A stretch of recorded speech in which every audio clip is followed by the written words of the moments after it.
بسم الله الرحمن الرحيم. شكرا جزيلا للحضور، ونتشرف اليوم بوجود السفير الدكتور نور الدين ساتي معنا. البرنامج اليوم مركز على الكوميونيتيز السودانيز كوميونيتي ان جنرال.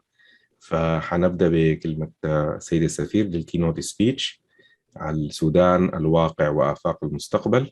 بعدين حيكون عندنا سيشن بعد ذاك عن التحديات التي تواجه الجاليات السودانية، including تحديات الأسرة، التكيف مع الأوضاع الصعبة، أساسيات التخطيط المالي، وبعدين متطلبات وفرص نظام التعليم في الولايات المتحدة.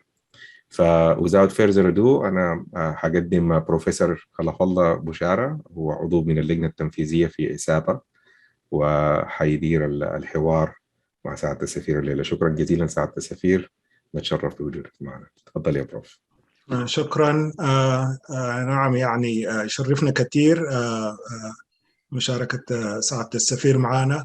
ودكتور سات غني عن التعريف، لكن حدي حاجة مختصرة. سيرته الذاتية طويلة جدا فحاول أختصر.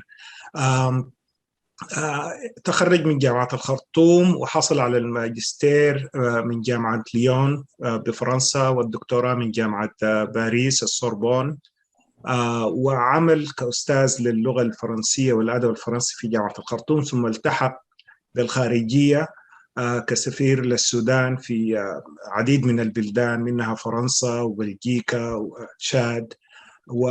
ثم بعد ذلك عمل بالأمم المتحدة في منظمة اليونسكو ومنظمات أخرى كمركز الحوار الإنساني بجنيف، ومبادرة إدارة الأزمات بهلسنكي، وبرضو كان عضو بمركز وودرو ويلسون هنا واشنطن. وكتب عديد من التقارير والمقالات والكتب، يعني على سبيل المثال عجز القادرين وتأملات في الحالة السودانية. كتب كتاب متمردون، تجربتي في فض النزاعات وحفظ السلام. وبعد ثورة ديسمبر كتب حتى تكتمل الثورة، استدامة الثورة وتفادي انتكاسها. يعني وصف دكتور ساتي بأنه يعني يمزج الدبلوماسية بالثقافة والتفكير والتحليل والأدب. وأنا شخصيا أعرف أنه كتب خلص من كتابة كتاب آخر عن الثورة، أرجو أن يحدثنا عنه وكيف إمكانية الحصول على هذا الكتاب.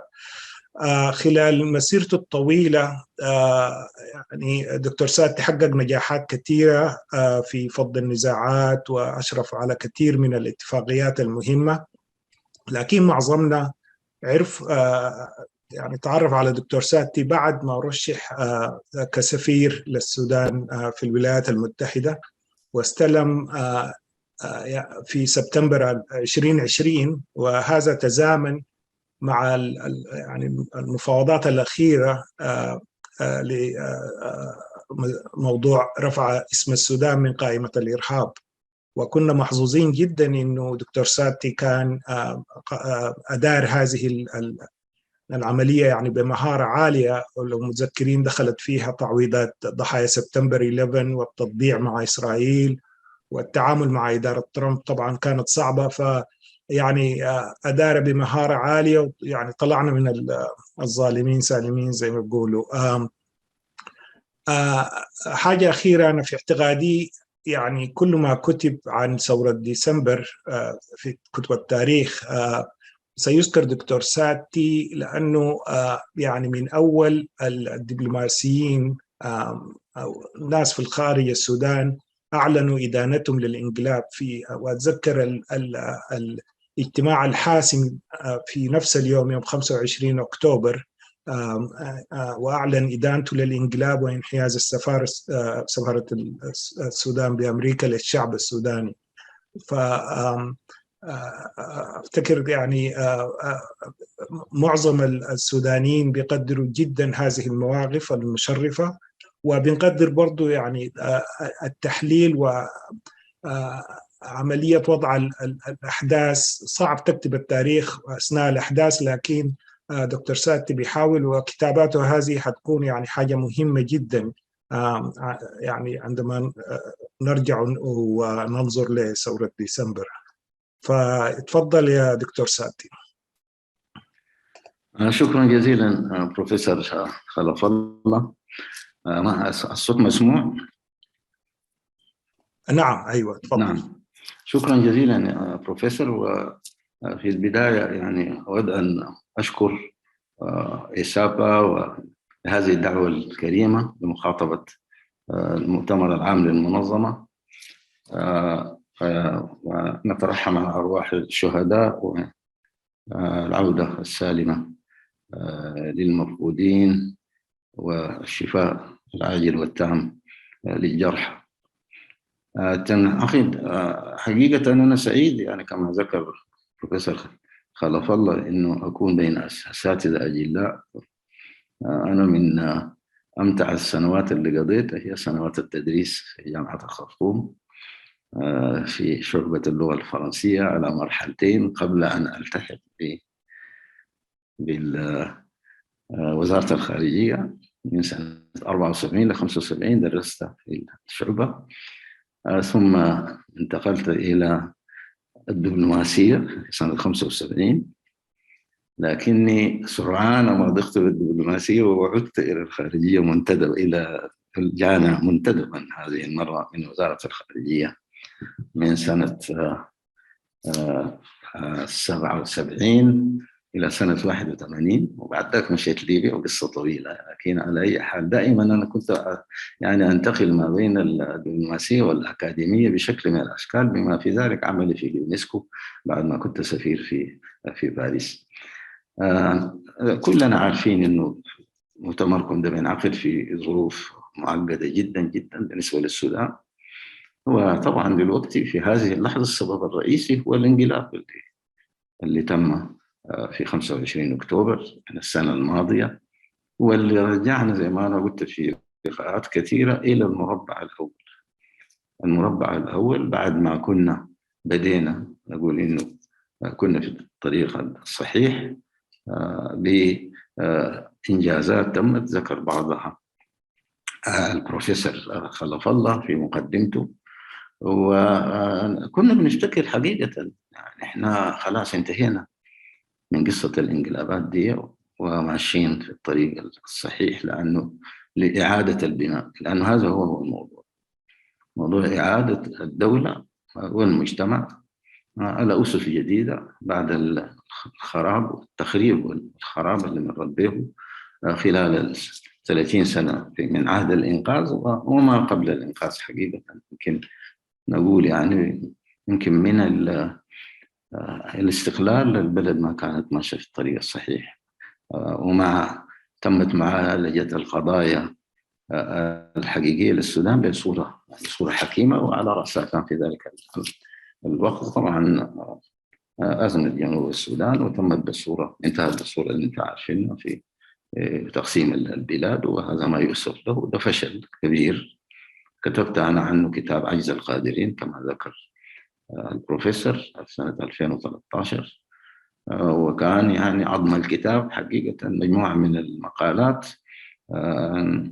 اللي هي هوامش على دفتر الانفصال، نشرتها كان في صحيفة الأيام، وبعد ذاك خطيته في شكل كتاب يعني لكي أظهر عجز النخب السودانية في معالجة المشاكل الأساسية، وده كله يعني من سوء تقدير وعدم فهم حقيقة لطبيعة السودان نفسه.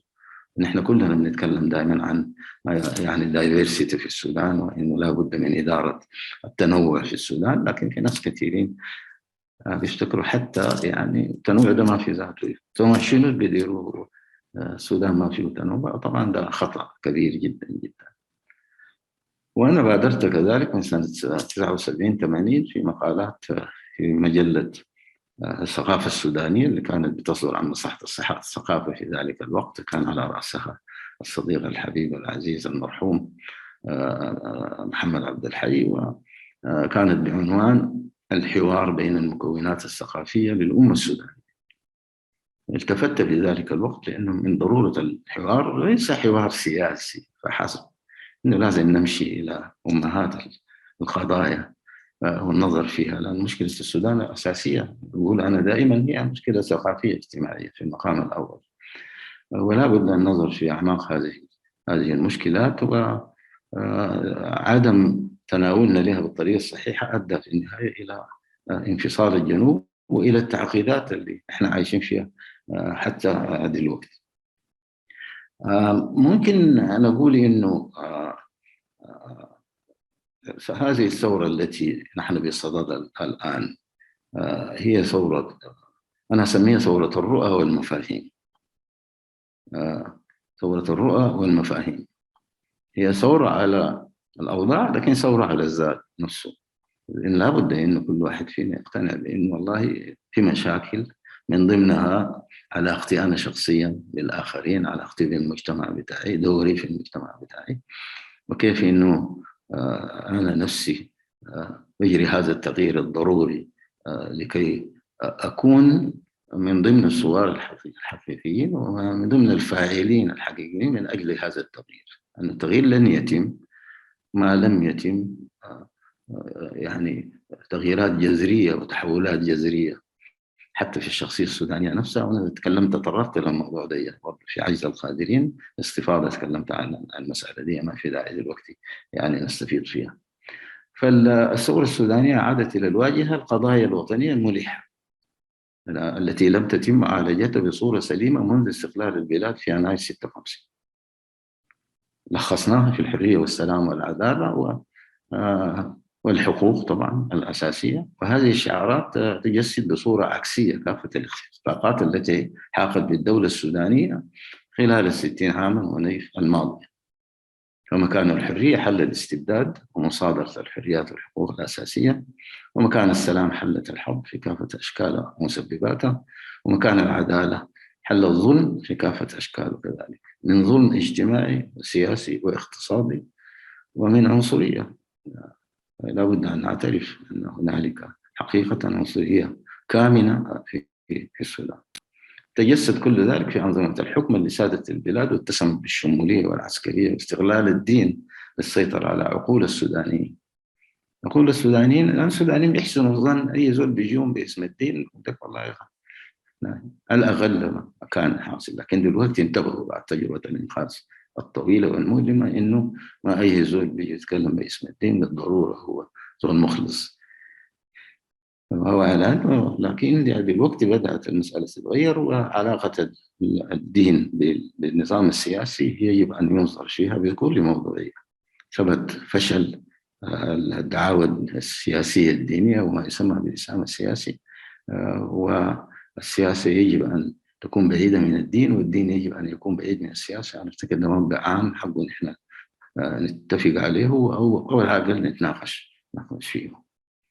وحتى تكتمل الثورة وتبلغ مراميها فمن الضروري أنه ننظر لهذه الجوانب المختلفة، هذه الرؤى الجديدة وصياغتها بشكل متكامل، كيفية معالجة القضايا السودان وإعادة السودان إلى منصة التأسيس. تكلمنا نحن كثير عن إعادة السودان لمنصة التأسيس، لكننا ما وضعنا بوضوح ما هي هذه الرؤية لإعادة البناء وإعادة التأسيس والشروط بتاعتها. أنا أفتكر ده واجب كبير جدا. ممكن ASAPA في محاولات كثيرة، لكن إحنا عايزين رؤية متكاملة. الرؤية المتكاملة دي بتشمل الجوانب الاجتماعية، تشمل الجوانب التاريخية، الجوانب الثقافية، الجوانب الدستورية، الجوانب السياسية، والجوانب التي تتعلق بعلاقات الناس ببعضهم ببعض. فأفتكر أن هذه مهمة كبيرة يجب أن نشرح فيها. طبعا هنالك يعني مسؤوليات محددة وعاجلة لا تحتمل الانتظار، لكن كذلك هنالك أطر عامة ورؤى استراتيجية ومنهجية يجب أن نضعها عشان ما نكون بنعمل له يكون قفزة في الظلام زي ما نقول. فهذه فرصة كبيرة بالنسبة لنا في هذه الثورة لوضع السودان في مجال المسار الصحيح وإيجاد الحلول للمشكلات المستعصية التي تتعلق بالحرية والسلام والعدالة والديمقراطية، وأن يكتمل ذلك بدون، ولن يكتمل ذلك لما قلت أنا قبل، بدون معالجة الحاضنة كوت أنكوت الاجتماعية والثقافية والسلوكية التي تحدد هوية المجتمع ومكان من قوته وضعفه ومقدرته على التقدم إلى الأمام أو الانزلاق إلى الهاوية. هنالك قضايا جوهرية أنا أفتكر لا أشير لها بسرعة. مسألة الهوية ظلت متنازع عليها، ونحن تكلمنا فيها كثير يمكن من السبعينات القرن الماضي زي ما ذكرت، وأنا كنت من أول من تكلموا عن السودانوية. يا جماعة كلنا سودانيين، كلنا سودانيين بمختلف أوصافنا، مسيحنا، لغاتنا، أدياننا إلى آخره.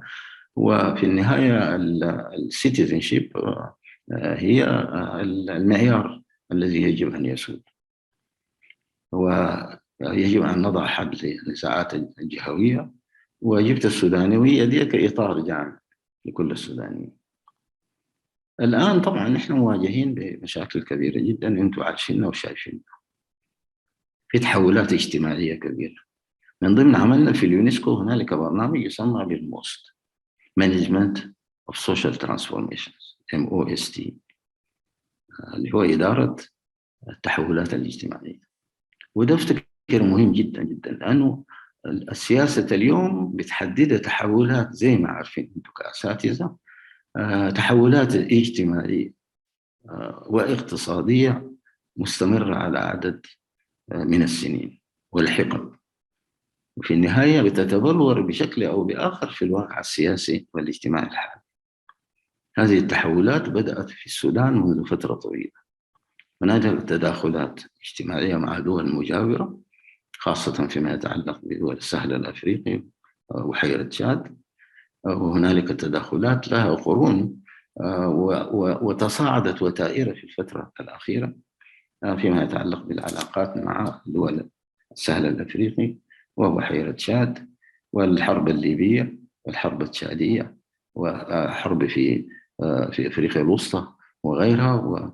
وانضمت إليها أخيرا قضية الموارد والذهب والتنقيب عن الذهب في هذه المناطق، سواء في غرب السودان أو في مناطق من تشاد أو من ليبيا.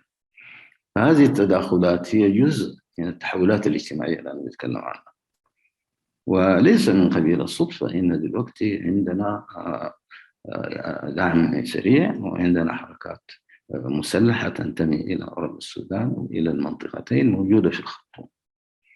وده هو جزء من تسلسل تاريخي مستمر منذ سنين طويلة، وإلى تلك ذلك النزاع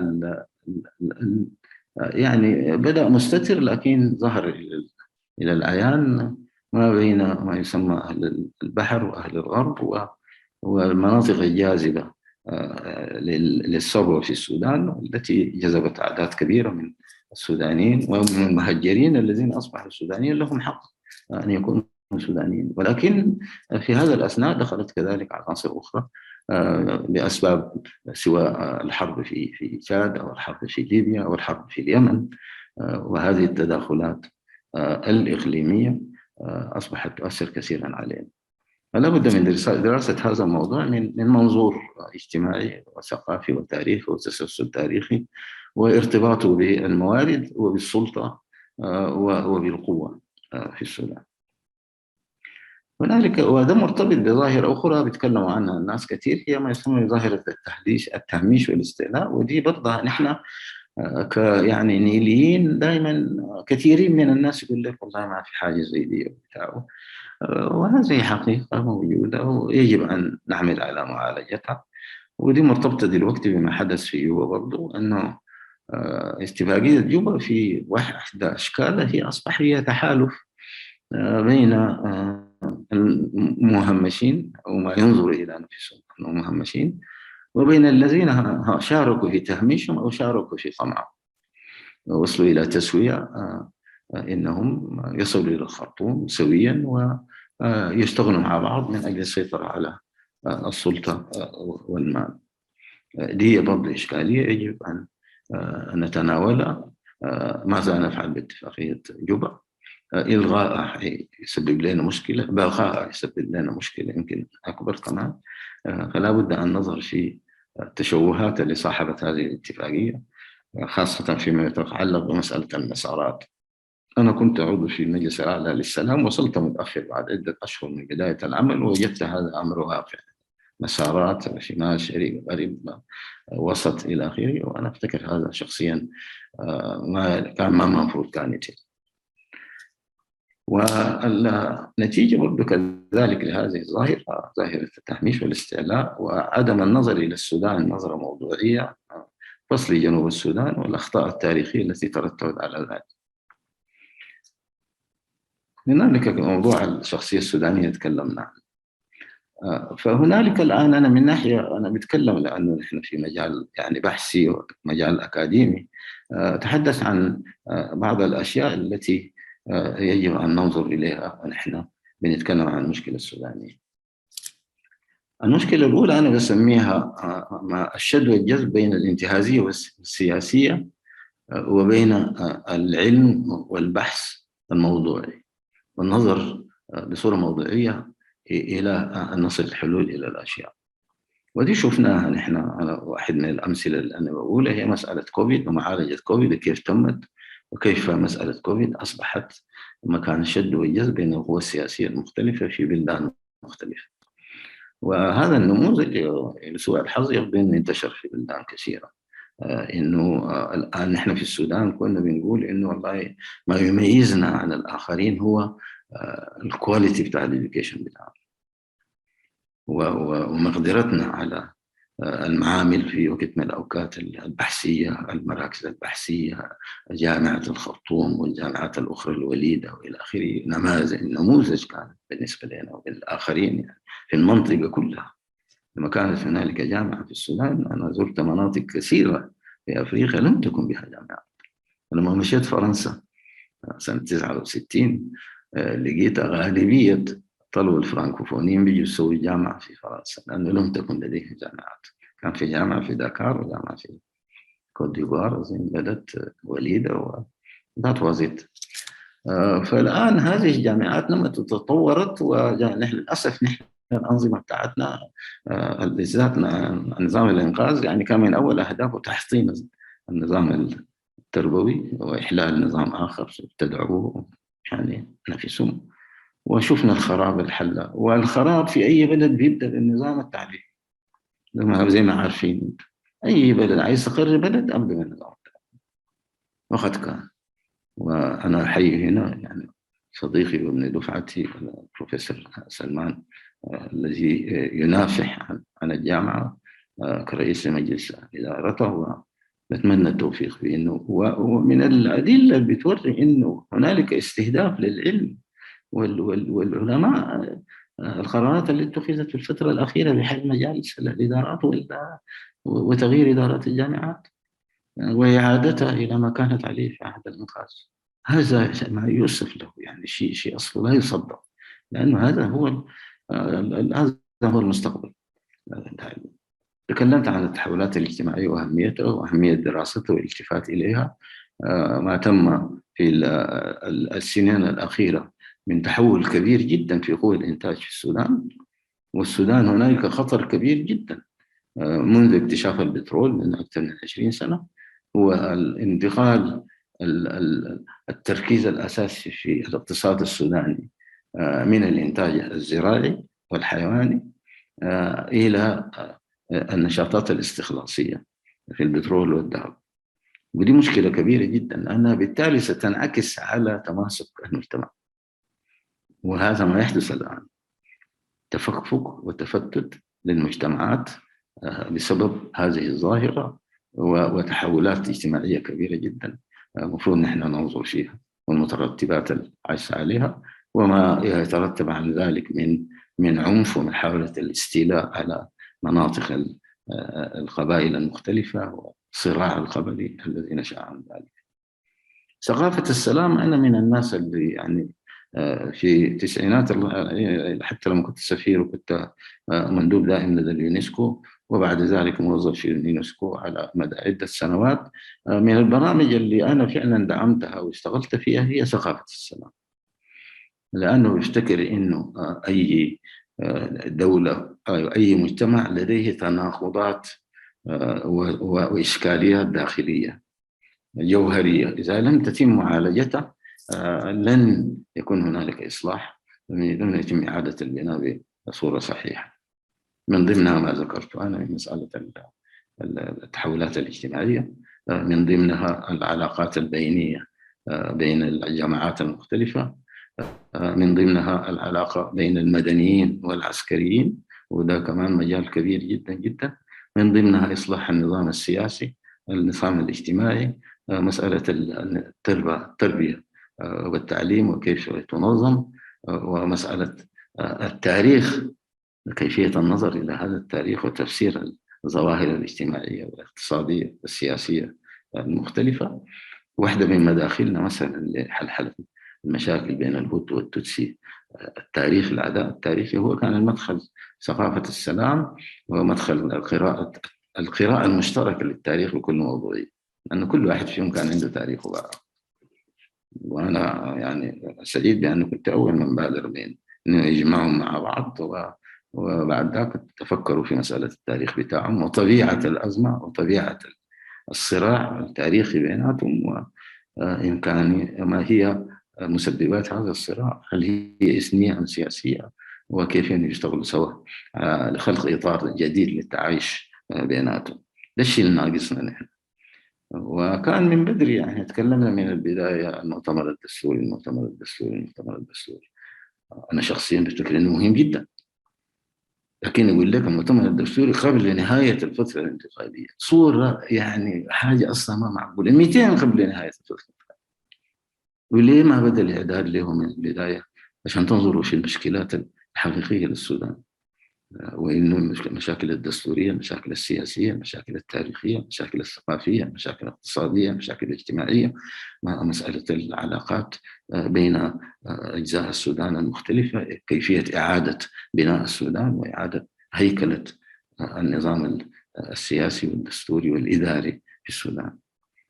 هذه قضايا جوهرية، ومنها طبعا العلاقات المدنية العسكرية اللي أنا كتبت عنها وعملت مقترح فيها من أول أيام الثورة، ما في زول يشتغل فيها، لأنه كنت دائما بشتكر، بقول لهم وقلت للأخ عبد الحمدوك نفسه إنه أحد من المفاتيح الرئيسية للفترة الانتقالية هي النظر في علاقة المدنيين والعسكريين ومستقبل القوات المسلحة والأمنية في النظام الديمقراطي السوداني، ويجب أن يتم تحديد ذلك بكل وضوح، عشان إنه كيف يكون واضح بالنسبة لهم إن دورهم هم شنو، مكانهم هي شنو، والتغييرات المطلوبة هي شنو، والإصلاح المطلوب هو شنو في هذا الإطار. كل ذلك لم يحدث، ومعه الإصلاح المؤسسي والإداري كذلك. تأخرنا كثير في الإصلاح المؤسسي والإداري، يعني الإصلاح يعني مثلا إصلاح الخدمة المدنية والجهاز الإداري لم يبدأ إلا بعد 1.5 سنة من بداية الحكومة، وكان المفروض أول يوم طوالي هو مسألة العلاقات العسكرية، وهو مسألة الإصلاحات الجوهرية الأخرى، وإصلاح النظام السياسي نفسه. واحدة من العقد الكبيرة اللي احنا عشناها في أكتوبر وعشناها في أبريل وغيرهم هو مسألة النظام الحزبي والديمقراطية السودانية. فشلنا عدة مرات في أن نكون هنالك نظام ديمقراطي. نظرة موضوعية لهذا الفشل، وهل من المناسب أن نتكلم عن نفس النظام الديمقراطي اللي احنا فشلنا فيه عدة مرات، ولا هل هنالك نموذج سوداني يجب أن نصنعه سويا من خلال نظرة أخرى لمسألة الديمقراطية؟ نؤمن بالديمقراطية، نعم. نؤمن أن يكون هنالك أحزاب، نعم. لكن ما هو دور الجماهير في تحديد الوجهة السياسية للبلد؟ الآن بدأ حديثا أفتكر، وأنا أؤيد هذا الاتجاه، في أن يكون هنالك دور للجان القاعدية، اللجان المقاومة وتنظيم. أنا كنت أول ما نقترح لجان الخدمات والتغيير، وكتبت في الكتاب اللي ذكره البروفيسور خلفالله حتى تكتمل الثورة، وكتبت أنا الكتاب عشان كده، عشان أقول للناس حتحصل حاجات كثيرة، حتختلفوا وحتتفرتبوا، وزي ما حصل في أكتوبر، زي ما حصل في أبريل، حتعملوا شنو في الحكاية دي؟ دور اللجان القاعدية هي شنو حيكون في الحفاظ على الديمقراطية المستدامة والإشراف عليها وحراستها، بحيث أنه يكون هنالك أساس صلب للحفاظ على العملية الديمقراطية. ما نترك لأهواء السياسيين والعسكريين أو غيرهم. إنه هذه هنالك تنظيمات قاعدية ديمقراطية تقوم على أسس متعارف عليها، إنها كيفية الحفاظ على النظام الديمقراطي، كيفية الحفاظ على الموارد وإدارتها بصورة سليمة، كيفية التعامل مع السياسيين وغير السياسيين وأجهزة الحكم على المستويات الأخرى. كل هذه الأشياء مهمة ولازم ننظر فيها. هنالك كذلك طبيعة النظام الإداري في السودان، نظام فيدرالي، نعم، نظام لا مركزي طبعا كلهم متفقين، لكن هي النظام لا مركزي، فيدرالية كونفدرالية. بعض الأصدقاء اقترحوا الولايات المتحدة السودانية. كيف حنعملها كيف هذه الأشياء مع الصراعات اللي تامة في المركز وفي الأطراف نفسها وداخل الأطراف نفسها، على غرار ما حدث مؤخرا في الريفيرس والتفسيرات المختلفة لذلك، وما حدث قبله طبعا في الجنينة، وما حدث قبله في نواحي مختلفة من دارفور، وما حدث في الشرق، وكل هذه الأشياء.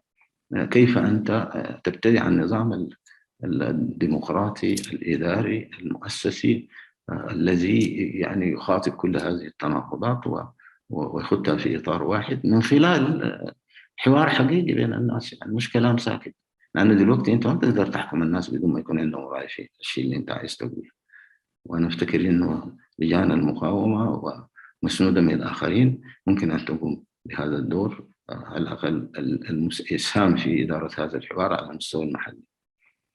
ده بيقودني كمان القضية بتاعت المسألة ما يجري الآن، مسألة التحول الجذري أو التغيير الجذري والمرحلة نسميه إلى آخره. أنا شخصيا بفتكر إنه إحنا محتاجين التغيير الجذري شخصيا، والكلام ده من الليلة ولا من أمس. عندنا قناعة إنه إحنا عايزين تغيير جذري، لأنه حاصل في السودان ده ما عاجبني. على الأقل زول مواطن يعني حريص على أمن واستقرار ورفاهية البلد والشعب لا يمكن أن يكون راضي بالحاصل.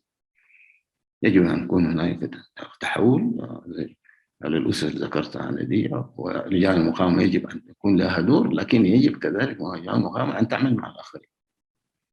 يجب أن تعمل مع الآخرين، وأنا بتكلم في هذا الموضوع مع كثير من الناس، أساس إنه كيف لجان المقاومة مع كل الرافضين والمناهضين للانقلاب إنه يصلوا إلى رؤية مشتركة وإلى فهم مشترك وإلى ميثاق مشترك، بناء نبنيه على ميثاق لجان المقاومة. لكن على لجان المقاومة أن تتفق على ميثاق، وأنا عندي معلومة إنه اليوم المفروض هم يجتمعوا عشان يتفقوا على هذا الميثاق وتوحيد الميثاقين الموجودين، وأتمنى لهم التوفيق في ذلك. نحن بندعمهم ونشوف كيفية تنفيذ هذا الميثاق بما يتفق كذلك على المصالح العليا للبلاد وعلى الرؤية المستنيرة والمتكاملة لمستقبل البلد.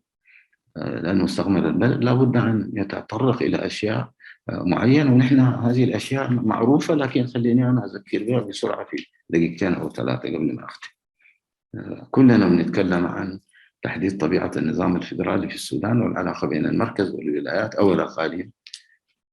تكلمت عن تحديد العلاقات المدنية العسكرية ودور ومكانة القوات المسلحة في النظام المدني الديمقراطي وتحت إشراف النظام المدني الديمقراطي مباشرة. إصلاح القطاع الأمني العسكري في ظل جيش وطني قومي واحد تحت إشراف مدني وحل الدعم السريع وكافة الميليشيات الأخرى. تبني برنامج قومي لمحاسبة المسؤولين عن الجرائم التي ارتكبت خلال العهد البائد ومنذ اندلاع ثورة ديسمبر المجيدة، ووضع برنامج قومي للعدالة الاجتماعية يعمل على محاسبة الجناه وتوفير العدالة للضحايا وذويه. تبني نموذج اقتصادي سوداني نابع من الواقع السوداني ويلبي احتياجات المواطن السوداني ويشرف على الإدارة العادلة والسليمة للموارد. ويجب أن تشتمل تلك السيارة على منهج واضح لمكافحة الفساد، نقطة جوهرية، وتبني سياسة زيرو كوربشن، زيرو فساد، التي تبنتها بعض الدول الأفريقية اللي أنا عشت فيها واشتغلت معها كرواندا وأثيوبيا وآخرين، حققت بها منجزات ضخمة من التنمية ورفاهية الرفاهية والعدالة الاجتماعية. ما في تقدم بدون مكافحة الفساد وضرب الفساد ووضع المؤسسة القيادة الحكيم الرشيد التي تلتزم بمكافحة الفساد، والمؤسسات الناجحة التي تعمل من أجل هذا الهدف وتحقيقه. بدون ذلك لن يتم أي تقدم، لأن الفساد هو سرطان كما عارفين نحن كلنا. والدول اللي أنا ذكرتها دي ما نجحت إلا لأنها كافحت الفساد. إحلال ثقافة السلام ومعالجة مسببات النزاع في المجتمع السوداني، وهو برؤية واضحة متفق عليها وقابلة للتنفيذ لمعالجة المواجهات القبلية بدأت تطل وجهها من جديد. أنا قلت في المجلس على السلام ما ممكن نكون كإطفائيين، نكون ما قامت حاجة نقوم جارين، وين حاجة في الجنة نقوم جارين، حاجة في السودان نقوم جارين، حاجة في كسرى نقوم جارين، حاجة في الضيعين نقوم جارين. لا، رؤيتنا شنو؟ لأنه إنهاء هذه النزاعات ما حصل، وده خلينا ننتقد اتفاقية جوبا لأنها ما تطرقت للموضوع ده، تطرقت لمحاصصات وإلى آخره، لكن ما تخاطبت أسباب النزاعات في السودان. تبني السياسات التربوية والتعليمية والبحثية والتقنية والثقافية والبيئية التي تحقق الطفرة الحضارية المطلوبة وتضع السودان في موضعه المأمول بين دول العالم. دلوقتي ما في دولة بتتقدم بدون هذه الأشياء. دي حاجة معروفة يعني. والسودان متخلف في هذه الاشياء. انا ما شغال اشتغلت في اخر دوله اوروبيه اشتغلت فيها باريس قبل كم 20 سنه. شغلي الباقي ده كله من سنه 97 فيها في كل هذه الدول فاتتنا وبمراحل عديده، حتى اللي ما عندها اي امكانيات، لانه التفتوا لاهميه النظام التعليمي والانفتاح على العالم والاستفاده من تجارب، وضع خطة عاجلة لتشغيل الشباب من الجنسين وتحفيز روح الابتكار والمثابرة والتميز، ودي مرتبطة برضه بالمستقبل. فيما يعني سياسة خارجية طبعا تبتعد عن المحاور وترمي إلى ضمان سيادة السودان واستقلاله وتحقيق الأمن والرفاهية لشعبه، ويتطلب ذلك تحديد وضع السودان في مجاله الإقليمي والدولي وإحداث التوازن المطلوب بين مصالحه القومية ومن مصالح ومرامي وأهداف الآخرين التي تتقاطع بعض الأحيان مع مصالحه أو أهدافه الاستراتيجية. وده نحن عايشين دلوقتي وأنتم عارفين كويس أنا قاصد شنو. لأن دلوقتي أصبحت الارتباطات ببعض القوى الإقليمية تنعكس مباشرة على أمن السودان واستقراره. فأنا أفتكر أكتفي بهذا القدر يعني، وإن شاء الله يعني أكون ما طلت عليكم ومستعد لأي أسئلة. بروفيسور شكرا جزيلا. شكرا لك. يعني السادة الحضور لو عندكم أسئلة ممكن تكتبوها في ال Q&A، أو إذا تفضلوا تتكلموا يعني ممكن ترفعوا يدكم ونحاول ندخلكم.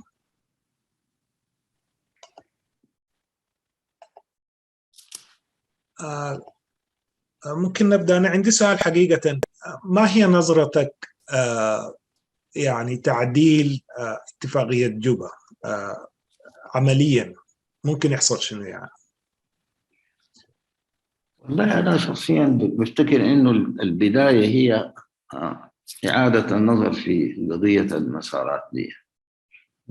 يعني طبعا هي مسألة معقدة جدا، لأنك أنت في واقع معين لازم تعترف به. يعني أنت عندك دارفور، عندك المنطقتين ديل فيهم مشاكل مستمرة لفترة طويلة جدا جدا، تسببت في حروب طويلة، والنتيجة زي ما أنا ذكرت قبل واقع نحن لازم نعترف به، أنه هنالك نظرة بأن هنالك تهميش تام لهذه المناطق، وأن هنالك يعني استحواذ على السلطة من قبل النيليين ومن قبل المركز، وهم حملوا السلاح من أجل ذلك.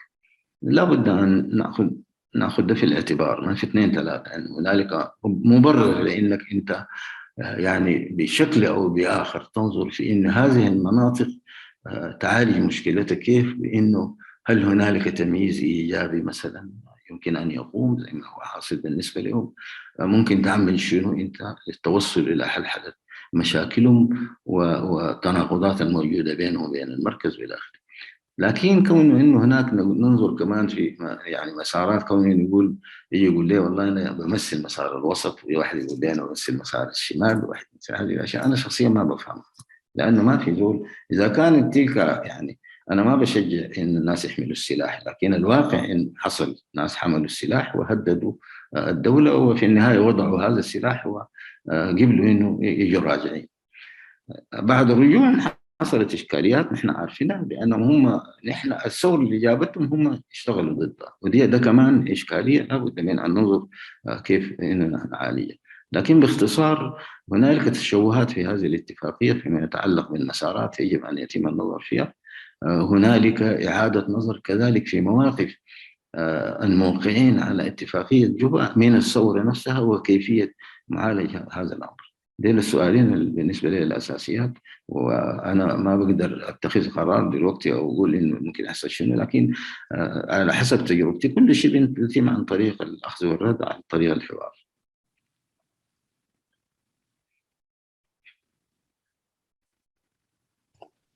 بكري تفضل. ايوه، سامعني يا خلف الله؟ ايوه نعم سامعينك. اوكي alright. شكرا جزيلا دكتور ساتي. right now في ناس كثيرين بيقولوا انه الحاصل في السودان دي is actually a kleptocracy، يعني مافيا مكونة من الجيش ومن الميليشيات. so الجيش ذاته يعني بقى يعني مؤسسة لا يثق فيها because it has become a part of this kleptocracy. So والناس بتنادي انه يعني ال United Nations to come and try to protect المدنيين والشعب السوداني من الجيش ومن الميليشيات دي عشان الثورة دي تنجح وتمشي لقدام. So did you experience any situation like this في معاملاتك في الدول الأفريقية؟ And is this a reasonable course of action إنه نحن نطلب ال United Nations to come بالبند السابع ولا البند السادس or whatever it is so that we can bring الثورة دي to fruition? شكرا جزيلا بكري. كليبتوكراسي طبعا أكيد، وهذه هي المشكلة. هي مشكلتها إنها كليبتوكراسي عابرة للحدود in many ways, and this makes it very, complex. I wouldn't say difficult. It can be dealt with of course، لكن فيها أشياء كثيرة. كليبتوكراسي محلية، مدنية، عسكرية، في الشركات القوات المسلحة الداخلة في مجالات اقتصادية من غير اختصاص القوات المسلحة. هنالك الإتجار بالذهب، هنالك التصدير الجائر للذهب أو يسموه شنو إنه تهريبه بصورة غير قانونية من قبل الجهات اللي مفروض هي تحافظ على الأمن والاستقرار بتاع البلد، ارتباطه بجهات تانية نافذة ومؤثرة في المنطقة وفي العالم كالاتحاد السوفيتي، كروسيا مثلا، ماشي بالاتحاد السوفيتي، كروسيا من ناحية، ودول قريبة مننا الإمارات وغيرها، وارتباط كل ذلك كذلك بمسألة المرتزقة والجنود، تصدير الجنود إلى دول أخرى وكل هذا. كليبتوكراسي نعم definitely, and this should be dealt with actually من خلال تعاون مع دول أخرى، ومن خلال الإصلاح المؤسسي اللي احنا بنتكلم عنه دي، it has to be enforced بشكل أو بآخر، ما في 2 3. ودي قضية جوهرية وأساسية، لأن الدولة أصبحت طبعا احنا بنتكلم عن نظام اللا دولة، لم تعد هنالك دولة، هنالك ميليشيات وهنالك كليبتوكراسي، هنالك كارتيلز عابرة للحدود زي ما قلت أنا، هي المسيطرة على الدولة، ودي هي المشكلة. فيما يتعلق بالنقطة الثانية protection of civilians والحماية، هل هنالك أمثلة قبل كده؟ لا، أنا عشت أمثلة في بوروندي مثلا. في بوروندي لما بدأ الحوار فيه لما تمت اتفاقية أبوجا في سنة أروشا في سنة 2000، كان ضمن هذه الاتفاقية قوات لحماية يسموها returning politicians، مش civilians، returning politicians. 750 element مشكلين من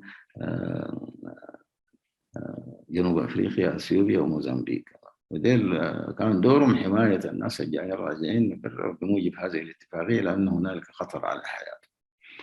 في وضع السودان بالعكس، هو دلوقتي البروتكشن أو الناس الجايين من برا هم you have to protect the civilians against them.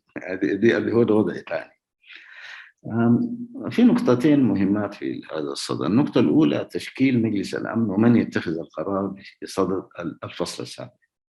وأنت عارف طبعا دكتور إن هنالك الدول الدائمة العضوية اللي عندها حق الفيتو، من ضمنها روسيا والصين، ومن المستحيل في الظروف الحالية أن تبني الفصل السابع في السودان. مستحيل. It cannot happen. Simply لأنه it will be vetoed by either Russia or China or both of them. لكن احتمال روسيا كبير جدا نسبة للارتباطات اللي تكلمت أنت عنها قبل شوية. فأنا شخصيا كزوج بتاع UN بستبعد جدا إنه يكون هنالك قرار تحت الفصل السابع بالنسبة للسودان. بالنسبة للنقطة الثانية هي what course of action. نحن عندنا التدخلات العسكرية بغير إطار الأمم المتحدة أو بعض الأحيان في إطار الأمم المتحدة أدت لتعقيدات كبيرة جدا، ودي معروفة بالنسبة لنا كلنا، سواء في ليبيا أو في العراق بالتحديد يعني. ودلوقتي الدول الغربية من الناحية العامة أصبحت تتردد كثيرا منذ الفشل الذريع في البلدين ديل وغيرهم من البلدان. وتجربة أفغانستان برضه ما زالت معنا على مدى أكثر من 30 سنة، الناس يترددوا كثير جدا في أن يدخلوا في مثل هذا. فهو الحل في النهاية إنه يكون هنالك حل سوداني مدعوم من الإقليم ومدعوم من الدول اللي دايرة تدعم نظام التحول المدني الديمقراطي في السودان. شكرا.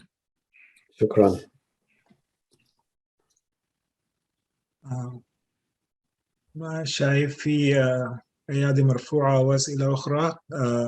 بس عايز أذكر الناس إنه المحاضرة دي حتكون مسجلة وتنزل حتنزل في ASAPA.org، والناس ممكن يرجعوا لها. منتصر. ألف شكر يا سعادة السفير، شرفتنا كثير، وإن شاء الله نكون على تواصل معك، ونشكر كل الحضور. الويب سايت بتاعنا ASAPA-USA.org زي ما بروف خلفالله قال، وإن شاء الله حننزل التسجيل هناك ونتواصل إن شاء الله مع الجميع. حيكون عندنا سيشن تاني الساعة 12، فممكن ناخد بريك من while until that session يعني. وشكرا لكم جميعا. في سؤال أخير يا سعادة السفير، ما هو عنوان الكتاب الأخير وكيف الناس؟ والله العنوان الأخير طبعا أنا زي ما ذكرت أنت قبل كتبت كتاب أول اسمه حتى تكتمل الثورة، نقطتين فوق بعض: استدامة الثورة وتفادي انتكاسة. ده أنا بديت أكتب فيه لمعلوميتكم أنتم يوم 28/8/2019 بعد تشكيل الحكومة الأولى بأسبوعين. والسبب هو شنو؟ زي ما أنا كتبت في المقدمة بتاعت الكتاب إذا شفتوا، إنه يا جماعة داير أحذركم من المشكلات حندخل فيها في الفترة الانتقالية، ومن ضمنها وأولها إنه حتختلفوا، نحن حنختلف 100% كقوة حرية وتغيير، وأنا عضو فيها. يا جماعة لابد من دلوقتي تتحسبوا لهذا الخلاف وحتديروه كيف، وما هي مسببات النزاع اللي حيحصل تعرفوها أنتم من السن، والآليات اللي حتعالجوا بها النزاع. للأسف الكتاب ما طلع إلا في يوليو نسبة لحاجات ذكرتها أنا في الكتاب برضه، ولكن ما سكت. مشيت الخرطوم شهر 3/2020 باتصالات مع أستاذ محجوب محمد صالح، إبراهيم طه أيوب، إبراهيم اللمين، الفاتح عبد الرحمن، عبد الباسط مرغني وآخرين. قلت لهم يا جماعة اسمعوا، لازم نعمل مؤتمر تداولي لقوى الثورة زي ما عملنا في نوفمبر 85 في مدني الانتفاضة، عشان نلملم قوى الثورة دي ما تتفرتك. لسوء الحظ اليوم اللي قررنا فيه بعد ما اتفقوا الناس كلهم دايرين نعمل الاجتماع اللي هو يوم 16 مارس افتكر 2020، وزارة الصحة أعلنت قفل السودان وما في اجتماعات ومؤتمرات. حاولنا مع يعني الأخ وزير الصحة إنه يعمل استثناء، للأسف ما كان بيقدر. قال له عملت لكم استثناء أنتوا، كل زول حيجي يقول لي ما عملت استثناء. فدي فرصة فاتت. فأنا الكتاب الثاني ده عملته كالجزء الثاني من الكتاب الأول. الأول كان اسمه حتى تكتمل الثورة، الثاني اسمه والثورة لم تكتمل بعد، اللي هو ده تكمل لذاك، وهو زي كريتيك للفترة الانتقالية والإخفاقات العديدة بتاعتها والمسؤوليات المختلفة فيها من مدنيين وعسكريين، خاصة عسكريين طبعا، لكن القصور الشاب الفترة دي في مجالات مختلفة، سواء المجال السياسي، العلاقات مع العسكريين، وكيف نحن خلقنا اليوم المجال اللي هم اشتغلوا فيه، والمسائل التأخر في معالجة العلاقات المدنية العسكرية، التأخر في مجالات الإصلاحات الدستورية والبداية، التأخر في مسألة العدالة والمحاسبة، كل المجالات اللي انتم عارفينها دي، والإفراط الشديد في معالجة بعض القضايا بما يتطلب الأمر من تريث في فترة الانتقالية وقضايا أخرى. الكتاب اكتمل ورسلته للمطبعة، أخونا تيسير الملك بيساعدني كتر خيره، وديناه للمطبعة حوالي قبل أسبوعين، ومتوقعين يعني هنالك بعض الأشياء بنحلحل فيها، متوقع يمكن أسبوعين 3 يطلع إن شاء الله، وأديكم خبر. جميل. عندي واحد بالإنجليزي شغال فيه عن فترتي هنا في واشنطن، ده شغال فيه وقرب يكتمل، ولما أودي المطبعة برضه بكلمكم إن شاء الله. ممتاز. شكرا جزيلا. ألف شكر لك سعادة السفير. شكرا جزيلا. الشكر لكم انتم، والله انا سعيد جدا بالاستضافه دي، وربنا يوفقكم كلكم، وتحياتي كل اعضاء سابا، وشكري الجزيل لكم على هذا التكريم يعني، وكثر خيركم. شكرا ان شاء الله. شكرا جزيلا. مع السلامه. السلام عليكم. طيب احنا هناخد بريك بالنسبة للحضور، هنشغل لكم أغنية زي ما عملنا المرة اللي فاتت related للثورة meanwhile، فنرجع باك إن شاء الله about noon يعني. بالمناسبة أغنية يا بروفيسور، نعم. أنا عندي نشيد كتبته سنة 2015 بمناسبة افتتاح منظمة الدكتور ساتي الخيرية للبحث العلمي والطبي، تكريم لأبونا رحمه الله. فعملت قصيدة اسمها نور العلم، بركز على أهمية العلم. فدي برسلها لك، وكورال الأحفاد سجلها، للأسف مش في فيديو لكن أوديو، برسلها لك، يمكن برضو لو قدرتوا تسمعوا يكون كويس. جميل جميل. ألف شكر. تنهضوا بالعلم وبالبحث الأمم، والعلم يشفي النفس من كل سقم. يا سلام. وتفشي الجهل خسران مبين، ديدن الآباء تقدير العلوم، وسبيل المجد شحذ للهمم. دي المقدمة بتاعتها. ما شاء الله. شاعر قدير ما شاء الله. شكرا. شكرا لك. مع السلامة. شكرا جزيلا. شكرا. السلام عليكم، كيف يا دكتورة؟ السلام عليكم. عليكم السلام، كيف محمد؟ عليكم السلام والرحمة. أهلا بكم. مرحبا بك. طيب نبدأ السيشن طوالي. معنا بروف ياسمين أبوسمرة، وهي ممبر في الإكزيكتيف كوميتي لإسابا. ياسمين اشتغلت كثير جدا مع إسابا وعندها مساهمات كثيرة جدا، فهي she will be the moderator للسيشن ده. أنا give it to you now ياسمين to handle it from here. بسم الله الرحمن الرحيم والسلام عليكم. منتصر ما تقدمني؟ Okay. Okay, I'm going to give دقيقة. No, that's fine. That's fine. Okay, go ahead. Okay, أنا ياسمين أبوسمرة co-founder لأسابا وحاليا EC member, professor of biochemistry, division director of human sciences في سونوران يونيفرسيتي. أنا في أريزونا الحارة جدا، درجة الحرارة هسه عندنا كم 40 بالسوداني وبالأمريكي هنا 121. الحمد لله. I'm glad that I'm still indoor. So it's my honor today to moderate this session because, you know, one of ASAPA's vision is to provide advanced knowledge to our Sudanese communities. So this session will, حيكون فيه different topics. The first one is mental health, and I think we need it badly, especially today after we listen to Dr. Satti and we hear about Sudan. And your song, Ya Montasir, put me in tears. كنت very excited بالsession و very happy to see Amani طبعا الليلة. She's my best friend and childhood friend, and a lot of things that I can say about Amani. لكن a couple of minutes ago I was in tears. So إن شاء الله يا رب ربنا يرحم كل شهداء الوطن ويضم جراحه، ونرجع إن شاء الله نعيش في وطن آمن حافل بكل الحب اللي عشناه فترة بسيطة جدا من حياتنا، لكن إن شاء الله نرجع نشوفه وأولادنا يرجعوا مرة ثانية لسودان اللي بنحلم به يوماتي. ASAPA بالنسبة للفيجن حقها إنه to provide high quality presentations. منذ نشأتها في 2019 قدمت series of ندوات وويبينارز غطت areas مختلفة في التعليم والزراعة والصحة والاقتصاد والسياسة. لكن أنا would like حسب before we start our session to recognize co-founders لإسابا، وهم كان لهم القدح المعلى في تأسيس هذه المنظمة الصغيرة عمرا كبيرة مقاما.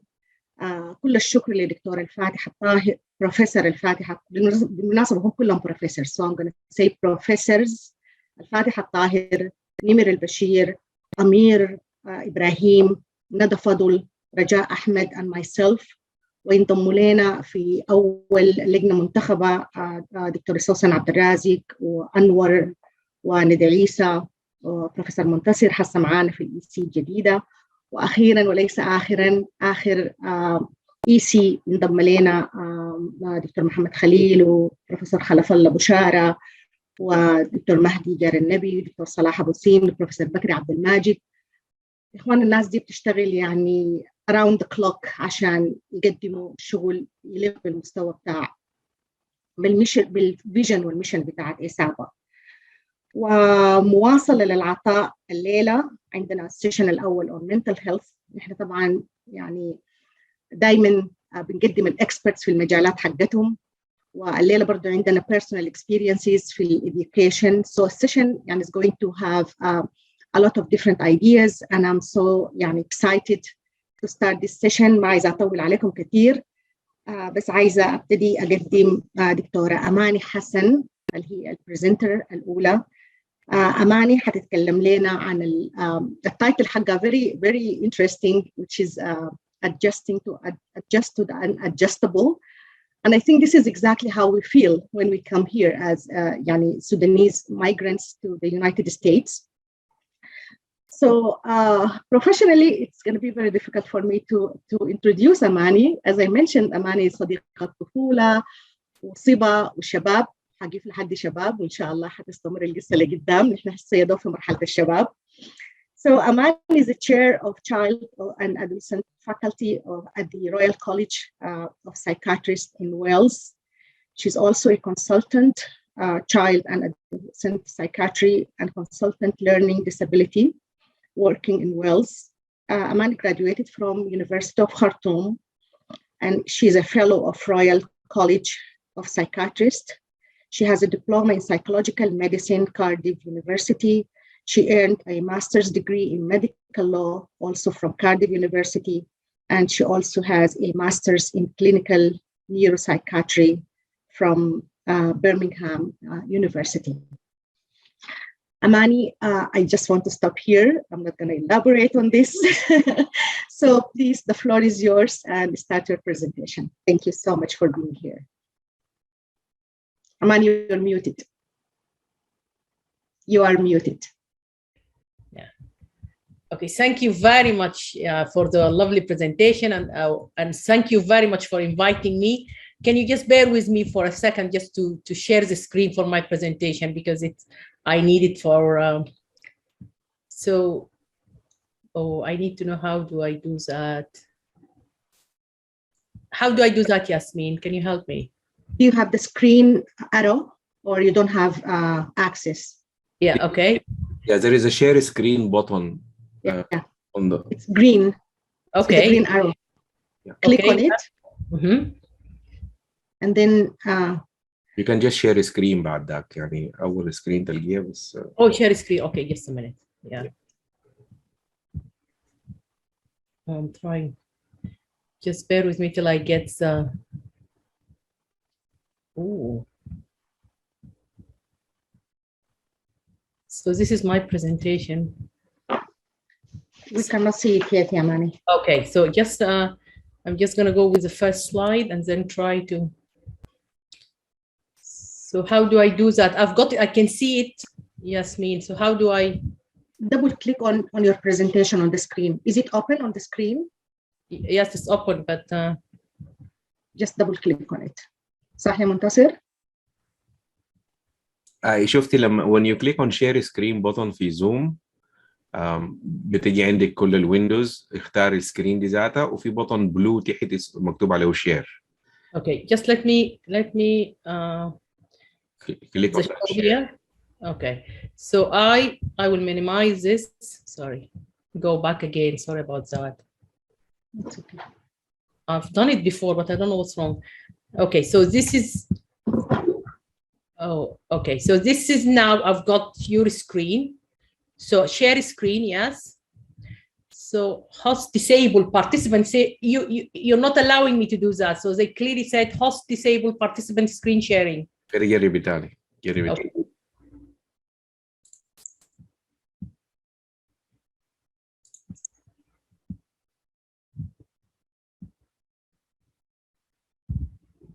Oh, it's not. Let me do it again.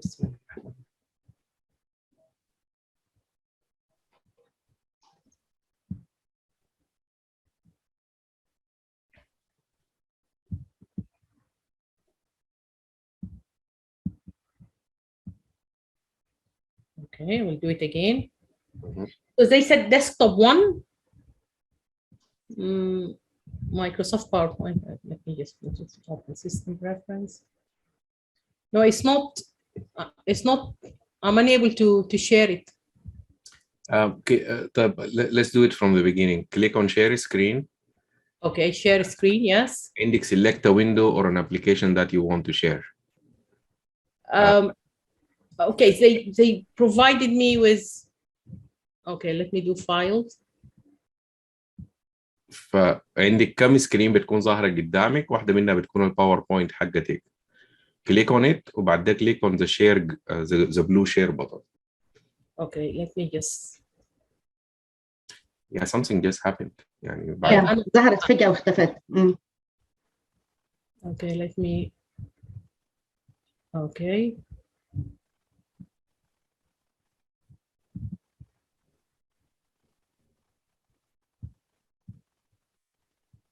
No, it's. Shall I email it to you, Yasmin? Are you able then to?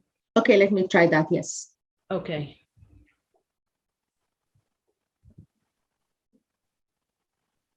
Okay, let me.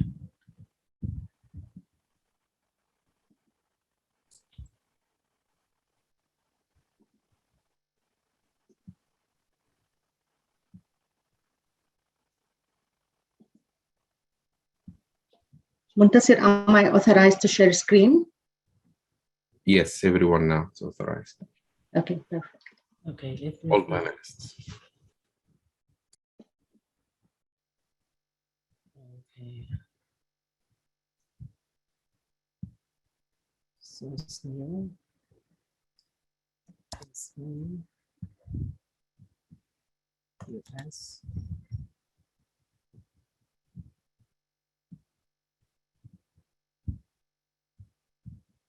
Okay, Yasmin, I did send it. Okay, so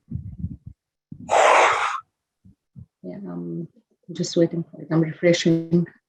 Yeah, I got it. okay.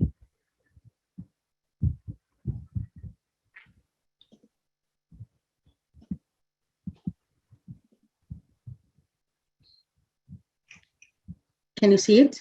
Yes, I can see it. Yeah. Oh, thank you very much. Okay, you can just ask me to. Okay. Okay. To go to the next one.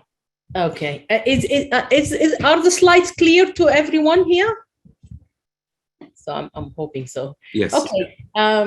Good morning, everyone, and I will say good afternoon if anybody's attending from the UK, and good evening if anybody's attending from any other continent.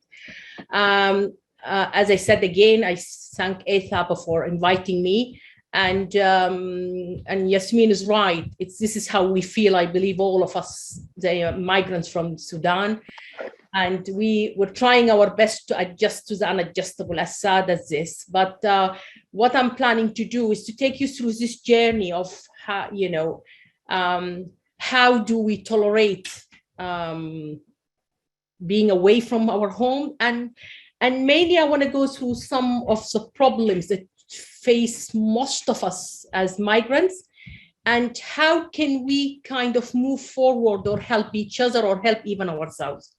So, Yasmin, can you move to the second one? Sorry, here. All right. Yes. So before I'm going to talk about just leaving from one place to the other, there is a process called transition, and I believe it's a Western kind of terminology. And just to support this, I myself have done 2 conferences on transition with the Royal College of Psychiatrists. Transition is actually a movement or a passage or a change from one position to the other. And I believe most of us, through our kind of journey from home to whatsoever country we landed in, I believe that process is either we didn't go through it or we knew nothing about it. And I believe the lack of transition in our movement kind of added to our problems, added to our struggle. And I will give you an example of transition for you to understand what I'm talking about. If anybody wants to do any step, and they will kind of study this step and say, okay, what do I need to move free from this city to the other? What obstacle I might be facing? How can I overcome this? And what are the contingencies plan to make my move successful? But for us, we migrated from Sudan probably under kind of 3 categories. The majority of us migrated as refugees. Then we've got people who kind of managed to get different passports through different countries. And there are people who left the country with a contract from the word go. And probably this applies to our, our Sudanese families and friends in the Gulf. But for us who live in the West, our journey wasn't that easy. Saying that, can we go to the next one, Yasmin? Yeah. Saying that, I always like this photo of people on the plane, because for me, people are divided into 3 groups whenever they left Sudan. There are all of us boarded in the plane, hopefully, and some of us kind of left the plane. Some of them went back to the plane and returned back to Sudan and never come back. And some of us actually did not leave the plane. And I will talk to the people who did not leave the plane at all. Talk about this group of people. Can we go to the next slide, Yasmin? Okay, so we are leaving to another country. We left to another country. And then there is a lot of things for us to adjust to, because we left Sudan And we left Sudan, most of us, in pain. We didn't leave dancing and being over the moon. So the task for us that, and I repeat, we left without doing any transition. We left, most of us, oh, I managed to get the visa. Then I book the flight and then off I go.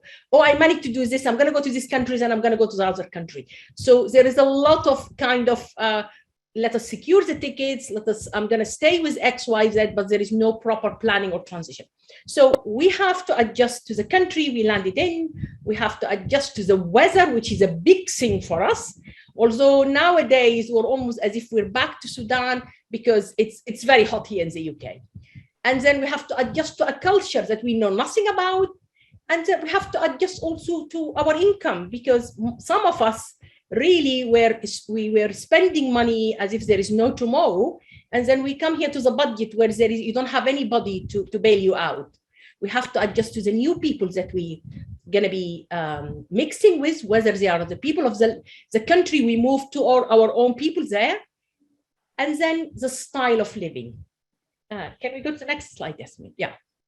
So we divide this adjustment into phases, and I will talk to you through these phases and the problem that we face with each phase. So the first one, and I'm going to talk here because I've been invited by you from the US, I'm going to talk to you about adjustment to the US. For the majority of us, the US is almost like the heaven on earth before you go to the US. Oh, I've got a visa to say. Oh, I won the lottery. Oh, I've got an American passport. So for us, the US, all our perception about the US is from the movies we attended when we were, or we watched when we were younger. So we're going to the US. So all of us excited, elated, full of energy, full of dreams. And then we landed there. Whatsoever money we've got in our pocket, we spend it because we wanna enjoy this sort of life. We had quick decisions. And even if anybody mentioned any problem, I'm in the US. So there is this element of denial, this element of, oh, I'm in the US. And there is this phase of full enjoyment. This phase, how long will it last? It will differ from one family to the other, from one person to the other. And it depends on whether you went to the US with a contract, you've got a contract, you're going to work straight away, or whether you're going to stay in with relatives forever till you find a job, what sort of a job you're going to be landing in, because not everyone is lucky that, say, for example, he or she was, say, an engineer in Sudan and ended up being an engineer in USA. He or she was a teacher in Sudan and ended up a teacher here. And so that adjustment, or that, what is after phase one? What after the elation? What after the excitement? I'm in the US now. So this phase, it depends, as I said, on the circumstances of the family itself or the individual, whoever migrated. Okay, Yasmin, the next one, please. Okay, let us assume we finish with this elation. Some people, it will take them months to a year, God knows. But then we have to land. We really have to hit the floor. So we have to come to what I will call a normal phase. Like, oh, okay, this is the US, that's it. So I'm back to normal self.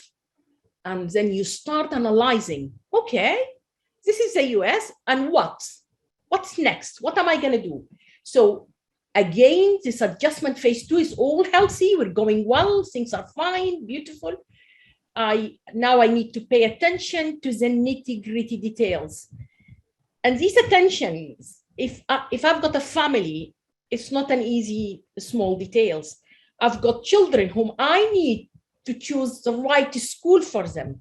And that right school will depend on what state I'm in. Am I in a cosmopolitan state where there is a lot of people who look like me that I can safely send my kids to mix with?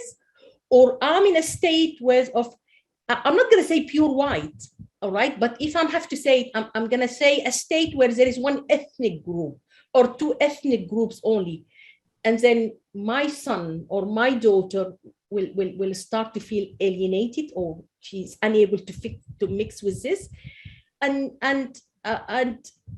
also another nitty-gritty details. What is my job in that family? What is my role? Did we come as, let us, if you talk about families, like if we come as a mother and a father, who's earning here? Who's the breadwinner? Because the breadwinner, as we had it in Sudan, is always the men who are the breadwinners. And it's not my job. As a female, as a woman, it's not my job to go out and get money or to get income. It's your job. But when we come to the US or we come to any country, time has changed. And the breadwinner is whoever is able to secure money for this family. But then we come to the friction of, how did I end up here? I was living in Sudan. I was, living with my family, living. You got an income, and I didn't need all this. And now I'm running like a headless chicken, and I'm doing everything outside. And I come back home to do all the house chores, to look after the children. And the man here, or the head of the family, let us say, for example, is delayed in getting a job, or is still not adjusting, or is still having problem, or is not there, is unable sometimes to shift into the new role because we haven't done any homework. We haven't done the transition. All right. And this is when reality hits. Actually, it's the US, but it's not as rosy as we sort of. Okay, Ken. Okay. So for people to adjust here in phase 2, or people to cope with whatsoever new kind of environment they landed in, I'm just going to introduce you to a notion of locus of control. All right. And this locus of control notion is very important because not everyone really knows what does it mean, or people, even if they know, they are not sure about it. So the locus of control is the degree in which you think you are in control of, to some extent, your behavior or the events to some extent, and you're not attributing this to say, for example, if something happened, let me give you an example. Let us say if I do not study enough and I go out and I sat an exam and I failed. If my locus of control is external, I can say, oh, I'm going to speak in Arabic here, سحروني طقوني عين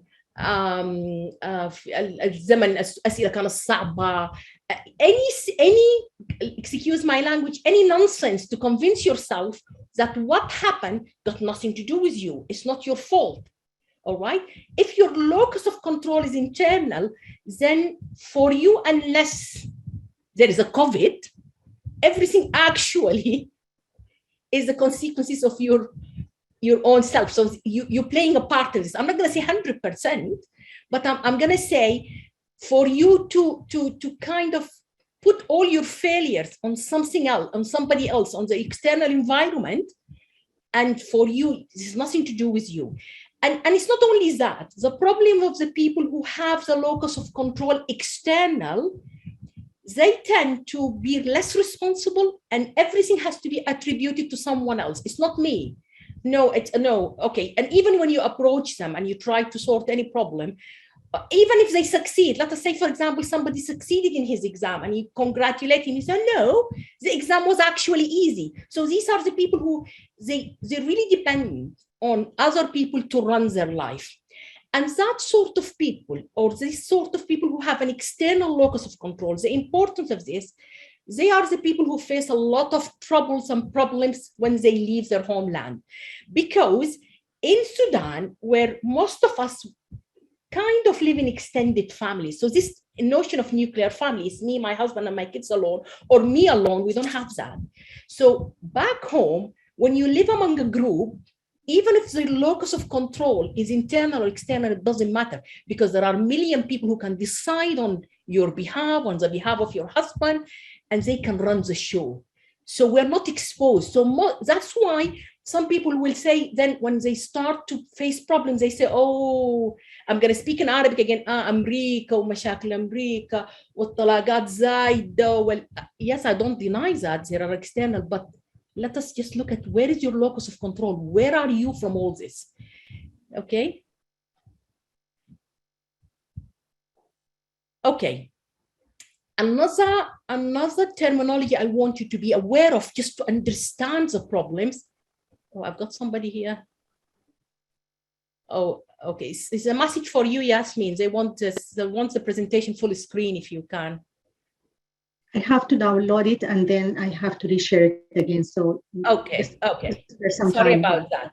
Okay, I want to explain to everyone what does psychological mindedness mean, and because it will help us also understand the challenges we face. So I'm going to talk about when somebody's not psychologically minded. When you are not psychologically minded, let us say if you're feeling low, you will not recognize that you're feeling low. If you're anxious, you will not feel you're feeling anxious. And research and evidence shows that who are the group who are not psychologically minded? Who are the people who are not psychologically minded? We've got two groups. Children, and I'm going to give you an example of children who are not, a child who will send to school and not happy. He doesn't want to leave his mother. He will wake up in the morning and say, I've got tummy ache. And generally he has a tummy ache. He feels that he has got a tummy ache, but he doesn't want to go to school. He doesn't want to leave his mother. So the tummy ache is kind of a manifestation of his anxiety of leaving his mother. But because he's not psychologically minded, because of his cognitive ability, he will say, I've got a tummy ache or a headache, all right? Or any physical symptoms. So if a person is not psychologically minded, they will their symptoms will be felt physical. And we from the developing countries, Asian, African, the majority of us are not psychologically minded. And I would say I was one of them before I studied psychiatry myself, because whenever I used to be stressed, I just suffered from migraine. Saying that there are genuine cases of migraine, proper migraine, but I immediately used to feel that I have a severe headache. I wasn't able to say what's going on, but for me, it's easy. It's give you kind of a license. There is a disease that I can go and complain about, and I can have attention. Okay, so the people who are not psychologically minded, they don't know they've got a problem. And this group of people, they just go round and round in circles, visiting doctors, doing physical examination, blood investigation from head to toe, because they don't know actually there is a problem and they're unable to identify it. But for us, this is the way they've been coping all their life. All right. We're going to go to another notion, which is important, also will help us in understanding that some people are unable to adjust and how the new environment is completely unadjustable. I'm going to speak about cognitive dissonance. And what does it mean, cognitive dissonance? Cognitive dissonance, when you feel that you got a mental conflict, you're holding two ideas that they don't match each other. And you cannot get rid of one. So you have to live with these two. I will give you an example just for you to understand. I'm going to give an extreme example, but then you can apply this. But extreme example will make it clear for some people to understand. I remember 20 years ago or 15 years ago, there was somebody who from Asian community who killed his sister. It was an honor killing. So because he had a relationship with someone here, so he killed her. So he went to prison. And then after 15 years, I believe, or something like that, they wanted to discharge him or to give him early release because of his good conduct. And then they decided, he said he doesn't want to go back to his own community because of what he did. And not only because of what he did, he still believes that what he did was right. His sister brought shame to the family, and she deserved what happened to her. So the hospital decided, because there was a plan, again, transitions. So they were doing transition plan for this prisoner, and they've decided to discharge him or locate him in a different community completely, but they wanted him to mix with that community. So they said the best thing to do is to start to introduce him to the pub, where everyone goes there in the weekend. So for him, not only that he killed his sister because of this honor or shame thing, how on earth he will come out of prison to mix with people in the pub? You know what I'm trying to say? So in the West, we always or sometimes come with these things that I want to work on this, or this is the only job I found. But say, for example, they sell alcohol.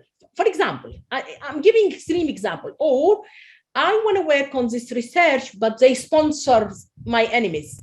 So cognitive dissonance is when you come to a situation where it's for you impossible. And there is this element as well of rigidity. You can't come to terms with these two. All right. Yasmin, the next one, please, because of. All right. So again, this is just a photo of how can this cognitive dissonance, when you feel, oh, I'm really different from these people. How did they end up here? Yeah. Go to the next one. All right. So people who struggle sometimes with cognitive dissonance, sometimes there is also this stuff about silo mentality. And silo mentality is when I'm facing with a situation like this, for me, the best thing to do is I'm going to isolate myself. I don't fit here. I don't want to be here. And it's not necessary for you to take the plane and go back. This is the people I describe as sitting on the planes. These people who did not leave. They refuse to mix with a new culture. They refuse to know the new culture. They refuse to how can I say? So either I don't know, but I found that many of us will just mix with our own community and refuse to mix with other, so this is what we describe sometimes as pocket communities or silo mentalities. I know I don't want to mix with these people. They know their tradition is different, their religion is different, they're different from me. I'm just going to stick to my own people. Okay, so we're going to go to adjustment phase 3. This is when actually you're struggling with everything, with the system. And then you started to feel low in mood, you start to become anxious because this is horrible what I'm facing. I can't do anything. This cannot be the country I dream to travel to. And then you end up with low self-esteem, you isolate yourself, you to have sleep problems. And then we're going to see then a phenomenon of maximization and minimization. Maximization is any single problem, you maximize it, you make it a big thing. And minimization when something really big, and you say, oh, it's not a problem for me, it's trivial. So anything that will affect you, you make it a small thing. And if anything, say, for example, is from, let us say your neighbor did a mistake, you make it a big thing, okay? So this is when some people fall into this, what we call an adjustment disorder. And it's an abnormal reaction or a behavior to a stressful event or a change. And this is when we call about adjustment disorder affecting migrants. Okay, go up, Yasmin, please. All right, and in total, adjustment disorder really should not exceed 6 months. We should be able to adjust and it should be able to resolve itself. But if it goes beyond 6 months and you're unable to adjust to whatever, this is when we go to either a depressive disorder, anxiety disorder. This is when we go down the line of mental illness. All right, can we move up again? Yeah. Okay, so there are other factors that will contribute to this, either increasing the risk of us not adjusting well or act as a protective factor. And some people more than others are prone to struggle with this. And sometimes if there is a financial problem, divorce, struggling to find a job. So some factors will act as a precipitating and perpetuating factors will maintain this form of adjustment. So it's important for us to sit down and analyze what we're going through. Can we move up? Yes. Okay. This is a quick slide to tell you one thing. There isn't enough evidence or research for people who, I'm not going to say non-refugees who there is no enough research on just migrants, and what sort of psychiatric problems they go through, because most of the research has been done on refugees. But just as an evidence that people will go through these things, there is research on military personnel, because we know people in whatsoever forces, they travel from one country to the other after and they've noticed that their kids, their families, and their personnel themselves, they go through these phases. So it's not all these problems is applicable to the refugees, because added to that, the refugees will sit not knowing when their case will be looked at, or when their, how can I say, their status will be changed from, for example, allowed to leave for a month or two to indefinite status. Okay, so it's not, this is not only applicable to refugees. Okay, so I'm going to talk here about coping strategies, because all of us will go through this, or most of us will go through this, and you need to know yourself. You need to have coping strategies, and there are examples of good, what I will call good coping strategies: to do exercise, to have a hobby to distract your brain.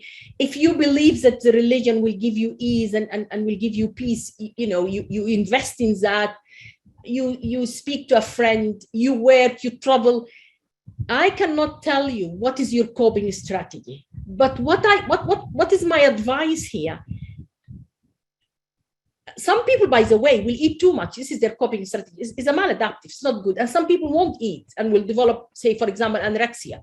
All I want to say, as adults, probably each one of us, they know very well what is their good coping strategies and what is their bad coping strategies or maladaptive coping strategies.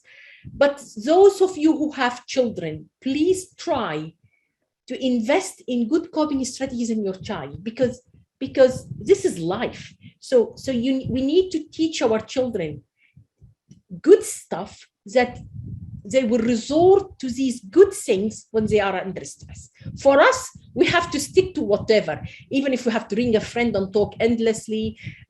This is our coping strategy. It's difficult in a way to change it at this age, but we have to invest in whatsoever makes us feel comfortable. Okay. Yeah. So maladaptive coping strategies is that this is when people are unable to cope with the situation. They either smoke or smoke heavily if they're already smoking, drinking, self-harm for some, having a relationship outside the norm, time wasted. I'm not going to say whether playing, any sort of time wasted. Or stop working, saying, oh, I'm unable to work, I'm feeling low, I don't want to go to work. And for children, sometimes it's school refusal. This is just few examples of when you're unable to cope, all right? It's like overeating, undereating. All right, so one of the coping strategies that is good for us as people who live abroad is to lower our expectations. Like, say, for example, I left my country and I wanted to be, let us say, I wanted to be a professor. All right, you're unable to be a professor, be anything, as long as you're working. All right, so I'm just giving an example, but all I'm saying is we have to lower our expectation and to take a responsibility and to try to know this notion of locus of control. It's only me who can change my situation. And engage in what we call problem solving. So instead of just moaning about, oh, because of X and because of Y, and I was always unlucky, just try to start with, just get small steps and maintain emotionally supportive relationship, keep contact with your friends, and attempt to change the source of stress. All right. And so for example, if I've got somebody who really is a cause of stress for me, either at work or home, I try to be very kind of bold and address this. All right. And distance yourself from the source of stress if you could afford doing that. Okay, Yasmin, can we move on, please? Yeah. All right. The inability to adjust will have an impact on you as an individual if you got your own, if you're only living by yourself, or you've got a family.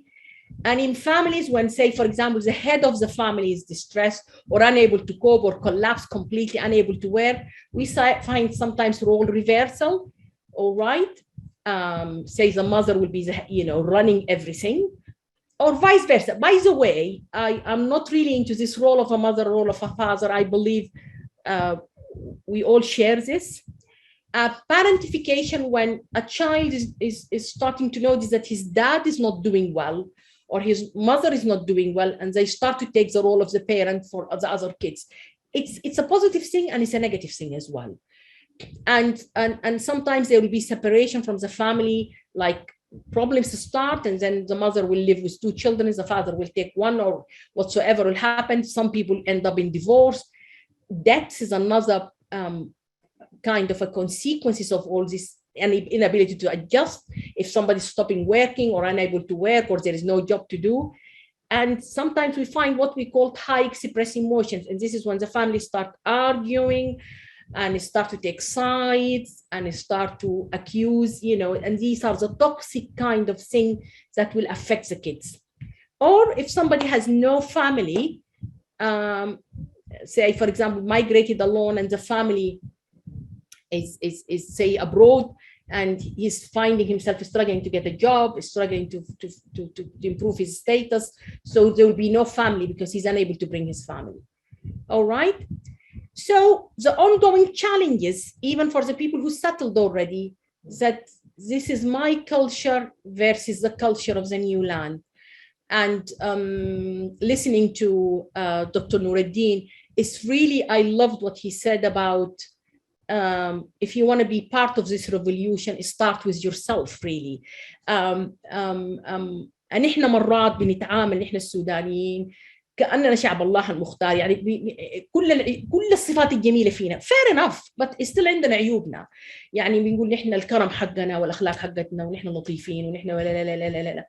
يا جماعة إحنا عندنا عيوب. It's good إننا نفهم دي عيوبنا، وأنا العيوب دي طالما رحلت I move to another culture, I need to take the best out of that culture and leave the rest, please. So it's very important, and I like that idea of mixing. يعني إحنا ما ممكن to travel ونعيش في silos ولا نعيش في pockets. It's really you will never adjust. I'm telling you, you will be that person who's staying on the plane. And a religion is another challenge because بنخش في حرام حلال حرام حلال حرام حلال endlessly. الحرام واضح والحلال واضح. But بحب أقول حاجة. If you migrate to any country, ما تجي كأنك أنت يعني النبي دي الكنتري دي جاء رسول. الدين ده حاجة بينك وبين ربك. أنت do what is right. لكن مرات الناس out of their maladaptive or inability to adjust بيقوموا بس يتلصقوا في الدين ده، لأنه بالنسبة لهم it's حتة محرمة، أنت ما تقدر تناقشني يا أخي أنا ديني ما بيسمح لي، فبيقوموا يخطوها كده بس حاجة زي defense mechanism. طيب البليفز بتاعتك بتكون challenge، القروش طبعا challenge لمajority، التايم ذاته to achieve، يعني الناس have to be realistic about the time. العمر ده بيجري وانت عندك حاجات معينة المفروض تعملها at a certain time. Laws and regulations, it's very important لأنه majority of us we migrate with جهل. In what sense؟ في ناس across any country I've seen them، وعندنا احنا هنا جمعية خيرية هنا في بريطانيا في الحتة في ويلز، اللي هو بنقوم بنهتم بالناس النيو كامرز. أول حاجة بنهتم نعلمهم لها إنك أنت how to live safe without توقع نفسك في مشاكل مع القانون، لأنه الجهل بالقانون بيرمي ناس في السجن full stop، بيرمي ناس في السجن. ف part of the transition really is إنك أنت مهاجر، you're migrating to a country, it's better you know the rules and regulations. Just protect yourself from problem أنت أصلاً ما محتاج له. وممكن تكون ما في أي challenges وممكن تكون كل challenges دي. All right. So as I said from the beginning، يعني التوك ده أنا mainly I address الناس في اليو اس، لأنه اليو اس مربوطة بأنها حاجة عظيمة وسكسس.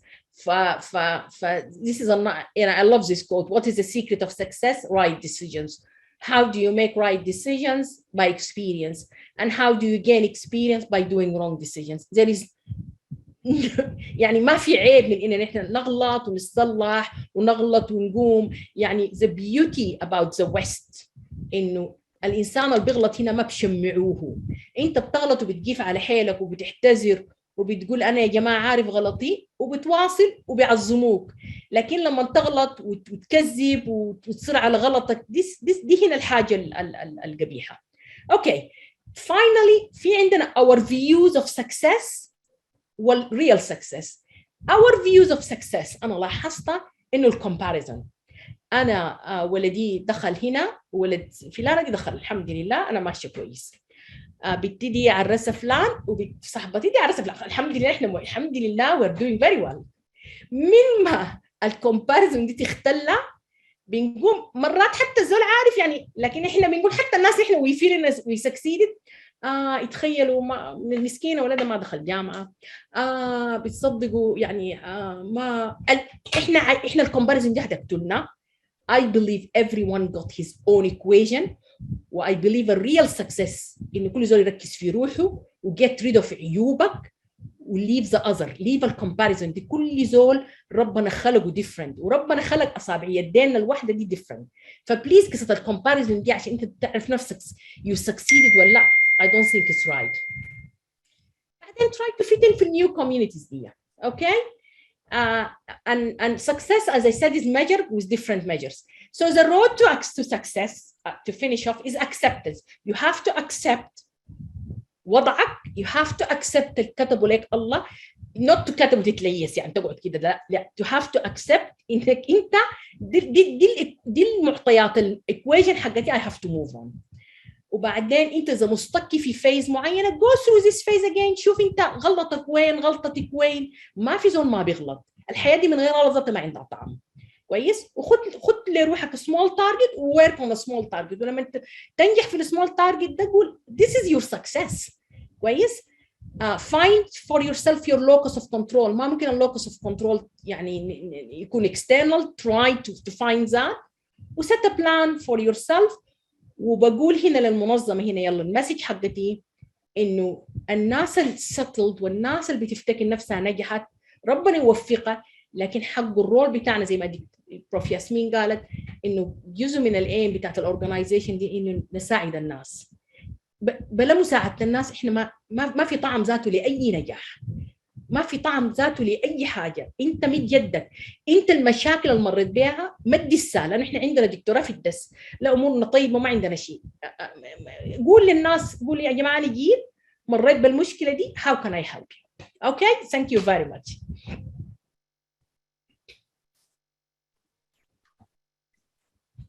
Amani, شكرا جزيلا for يعني great presentation. I really enjoyed it. ولسه أنا حاسة بفتش على محلي في الطيارة، ما عارفة نزلت ولا ما نزلت. So thank you so much. We're running out of time here, but I can take a couple of questions. Amani, عندك أي مشكلة إننا نحط البرزنتيشن بتاعك ده في الويب سايت بتاعتنا because يعني الناس افتكر interested إنهم يشوفوا البرزنتيشن. So please go to asapa/usa.org. يعني منتصر أفتكر هيحطه in a couple of days هيكون available. So please check our website if you need more information. Any questions, please? I think.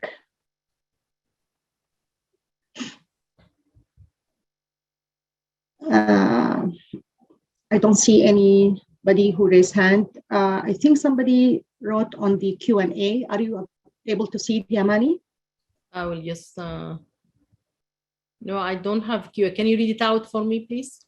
You started with perhaps early phases of migration. Can you talk about how things change in Sudan to help distinguish what's unique in the West?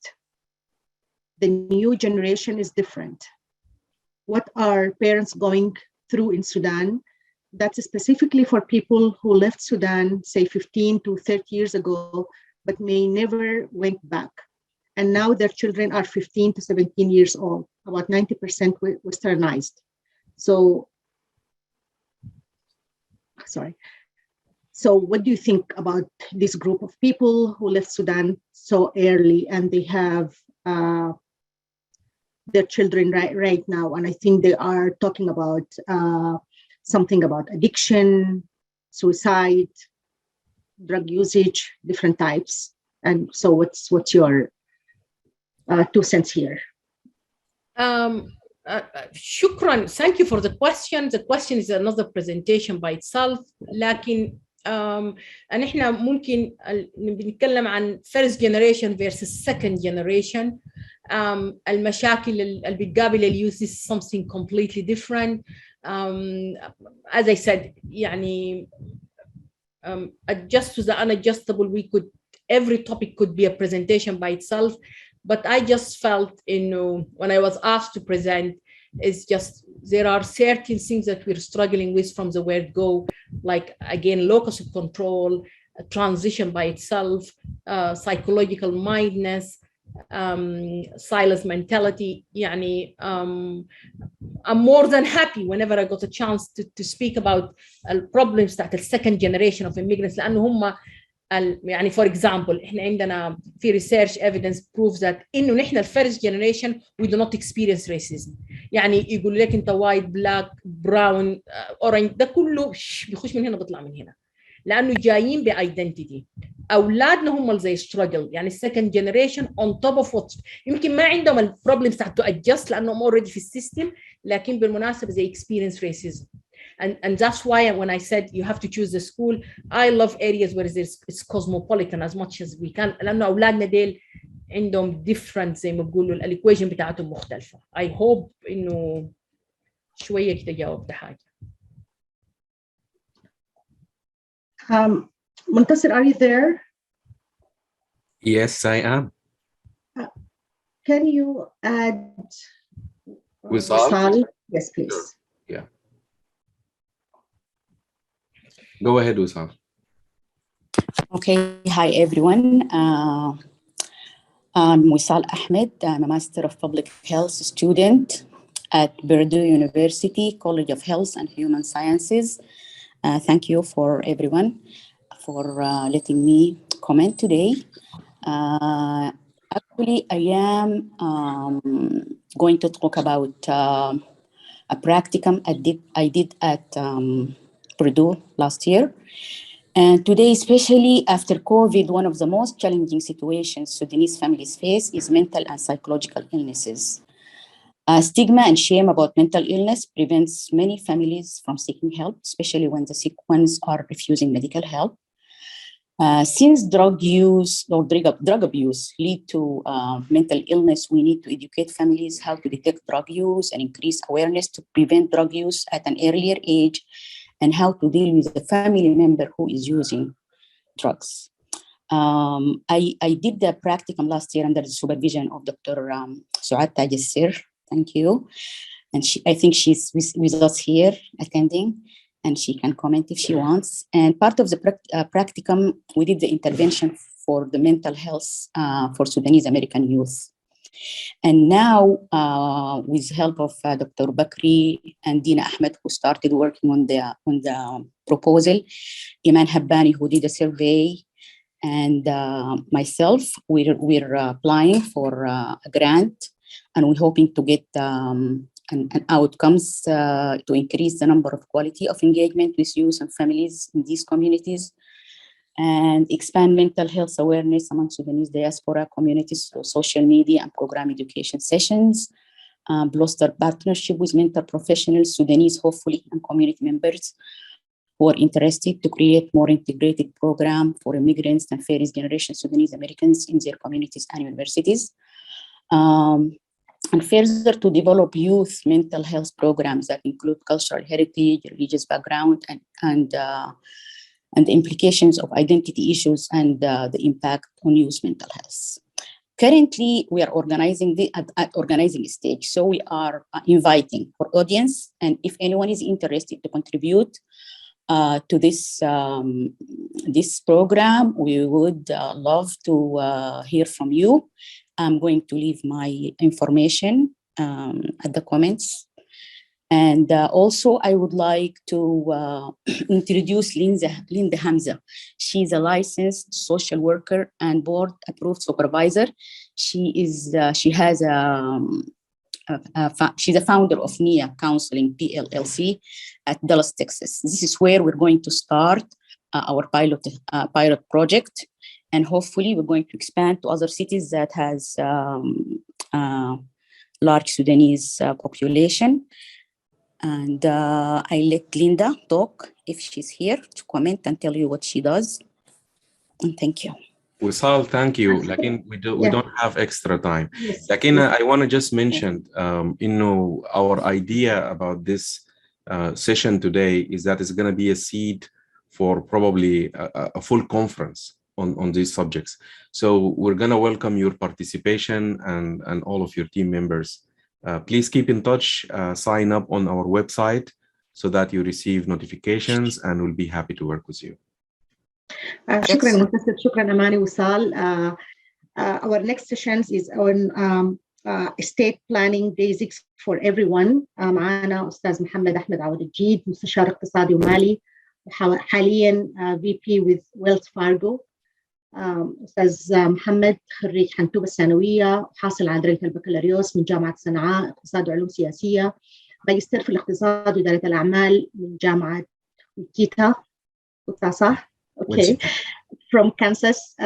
عنده MBA من نفس الجامعة، وحاصل على كل التراخيص من البورصة الأمريكية لمزاولة مهنة الاستشارات المالية والاقتصادية للأفراد والشركات الأمريكية لتجارة الأسهم وإدارة الأموال.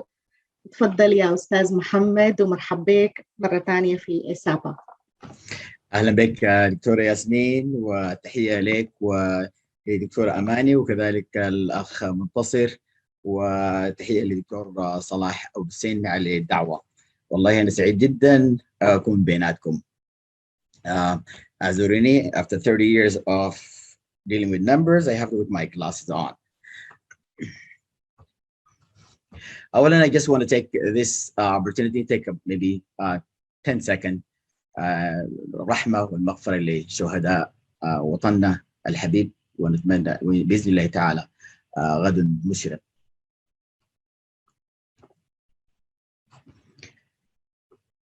بما ذكرت دكتورة ياسمين، بروفيسور ياسمين، محمد أحمد عوضلجيد. أنا هاجرت من السودان وطلعت من السودان عام 1986 للدراسة في صنعاء، وكذلك 1990 إلى الولايات المتحدة الأمريكية. لكن السودان never left me. Since 1997, I never stayed more than 2 years from Sudan. So very, very well connected to Sudan. Today, this presentation primarily will be focused on estate planning, particularly for those Sudanese who live, particularly in America, to be specific, but in general will be in the Western country. This presentation for education only. So to make it very clear, we advise all client participants to make sure contact their attorneys and tax advisor for any advice. So we don't give legal or tax advice. This is disclosure. I have to give it to you. I'm going to leave you with a couple of scenario. I want you to ponder around them, and these two scenario I'm going to go through them, which is not happening for the other people, but it's happening even within Sudanese living in the West. The first scenario would be a marriage and in divorce. Remarried with 2 children from the second marriage, and updated state document, mistakenly left ex-husband as a beneficiary with $800,000 in their 401k and $200,000 in insurance policy. The second scenario, a single mother, could be a mother or a father, with a 3-year-old in daycare. Mom has a career at home working and a parenting responsibility. She asked herself, who will care if my child, God forbid, something happened to me? I just need you just to think about this for a second. We'll address it later. What we'll cover today, and just I'm very time conscious, so I want to ask Montasir, what is my time frame? Is it an hour or less than that, so I can make sure to stay within that parameters? It's about half an hour, Mohammad. Lakin, yeah, we can be a little bit flexible, yeah. Okay, so that's good. So at least sure it's there. Okay, what we'll cover today?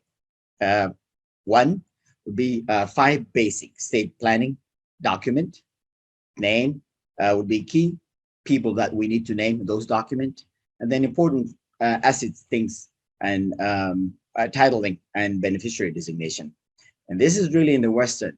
You will not find any millionaires or billionaires in the Western does not have those. So we, as an immigrant, sometimes ignorance of the law is not an excuse. Let's start with the 5 basic state planning documents that need to be done. And I mean ASAP, as soon as you can.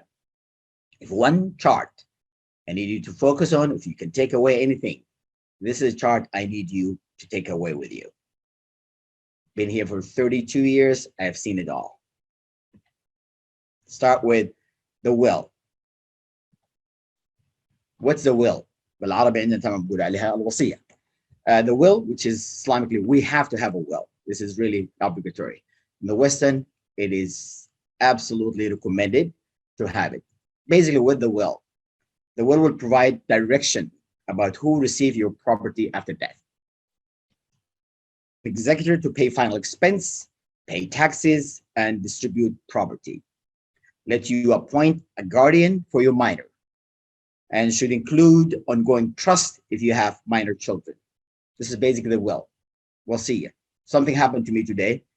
What will happen to my assets? What will happen to my family? And how my assets will be handled. And the biggest mistake happening in the Western atmosphere, people will die and they have no will. And you know what that means? The state will take over your asset, basically. We call it in terminology, financial and legal, they call it probate. And probate is absolutely the worst things you would ever imagine or thinking of your asset to be controlled by. Basically, it would be controlled by the state. The state will design who will distribute your fund. The state will decide who will raise your children. So I cannot emphasize the least of the latter you can do for yourself, for your family, have a will. And there's so many actually will available, even online. You can go ahead and print it and take it to your local bank and notarize it and keep a copy at your safe deposit box at the bank and give a copy to wife or at the house, because we are not guaranteed for tomorrow. Okay, this as far as the will. That's the least I would ask you to have this consideration. Second is durable power of attorney. And this is really critical, especially immigrant. We travel in and out. Sometimes the wife will travel by herself and the husband will travel by himself and the children with one of them. So basically what this do is give someone the power to make financial or legal decision. The wife in Sudan, the husband here, they have a property they want to sell. If the wife did not give the husband a power of attorney, the husband cannot do anything.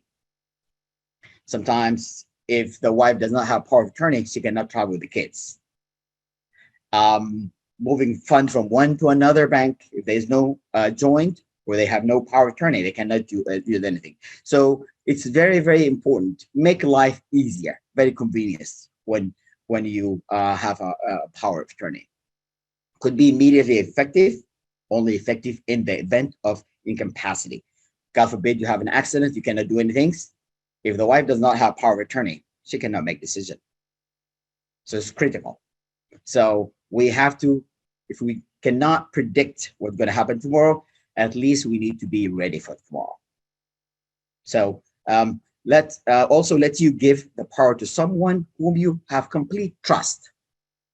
You have to have someone you trust that can make decision to the best of their ability, and also they have to have a fiduciary responsibility. It means they have to put your interest at top.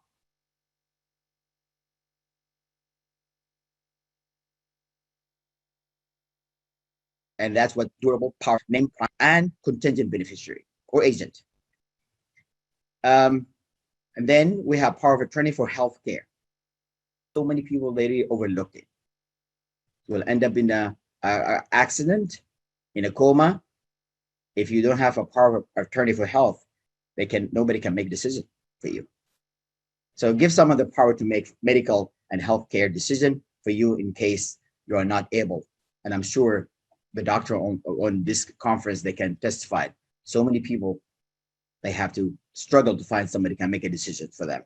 So let's be proactive. and plan this. It doesn't take much to do to create this document. Also let you name both primary and contingent agent. You can have more than one. It doesn't have to be one. Also, the living will. Express your wishes. Basically, how you're building legacy, how my asset will be addressed, how I can build the next generation. You can direct how your property, your investment, your land, your account to be inherited by who. You dictate that while you're alive, because if you have not made the decision in your life, someone will make that decision, and you might not like that person who made that decision. So be proactive, plan it ahead of time. Also does not give someone the power to make end of life decision for you. If you end up in a coma, can they make decisions? So make sure you have that one. Can be combined also, same document with the power of attorney for health. This is really my favorite. Personally, I have it. All my clients, that's the first thing that I will advise. It might be a little costly. The will could be free, but revocable living trust is the key of really protecting, gathering your assets. Basically, I call it revocable trusts. If you want to do a favor for your children, future generation, create a revocable trust, living trust. Basically, especially we're living in the West. We know divorce rate is so high. We know all the issues that comes with it. So basically, when you create a revocable living trust, you're creating a prenup agreement for your kids' future spouses. So any assets go to the revocable trust will be protected. Even the future wife, they have no access to it. So it's very, very critical. And always, I don't know if you follow, they always say the Kennedy's family always in trouble, but their finance never in trouble. And the secret is every generation created a revocable living trust for the next generation. So the fund will transfer from one generation to another. This is how to protect those assets. And the revocable living trust, basically while you're alive, during your lifetime, you are both trust and beneficiary. So you're running just like yourself, a regular account, like a bank or a bank asset. So it is very, very, very important that you have. You will have a successor. Trustee is named. You have to name somebody. If something happened to you, who will be second in command to run this one. And trust also avoid probate. That's what I talked earlier.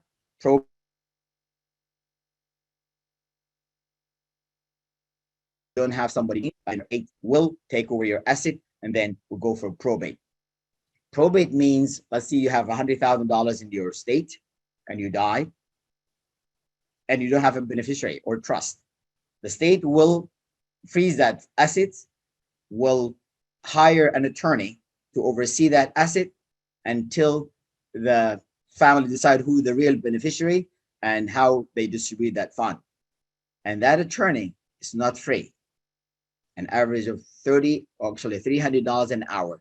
So basically, by the time that fund being distributed to your family, it could be from $100,000 to $50,000. If you take a time and create a trust, living trust, it might cost you $2,500 to $3,500 to create this trust. So it's very, very, very, very important. So you will do disservice to your children if you don't have at least a will or a trust. Key planning role. When you create those documents, there's a certain terminology and role that we in the financial world, we always deal with.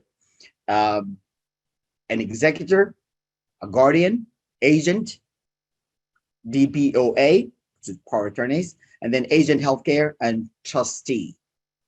These are the names always you will see in the financial world. We deal with them. So what is each one and each one role? An executor, basically executor for the will, carry out direction in your will.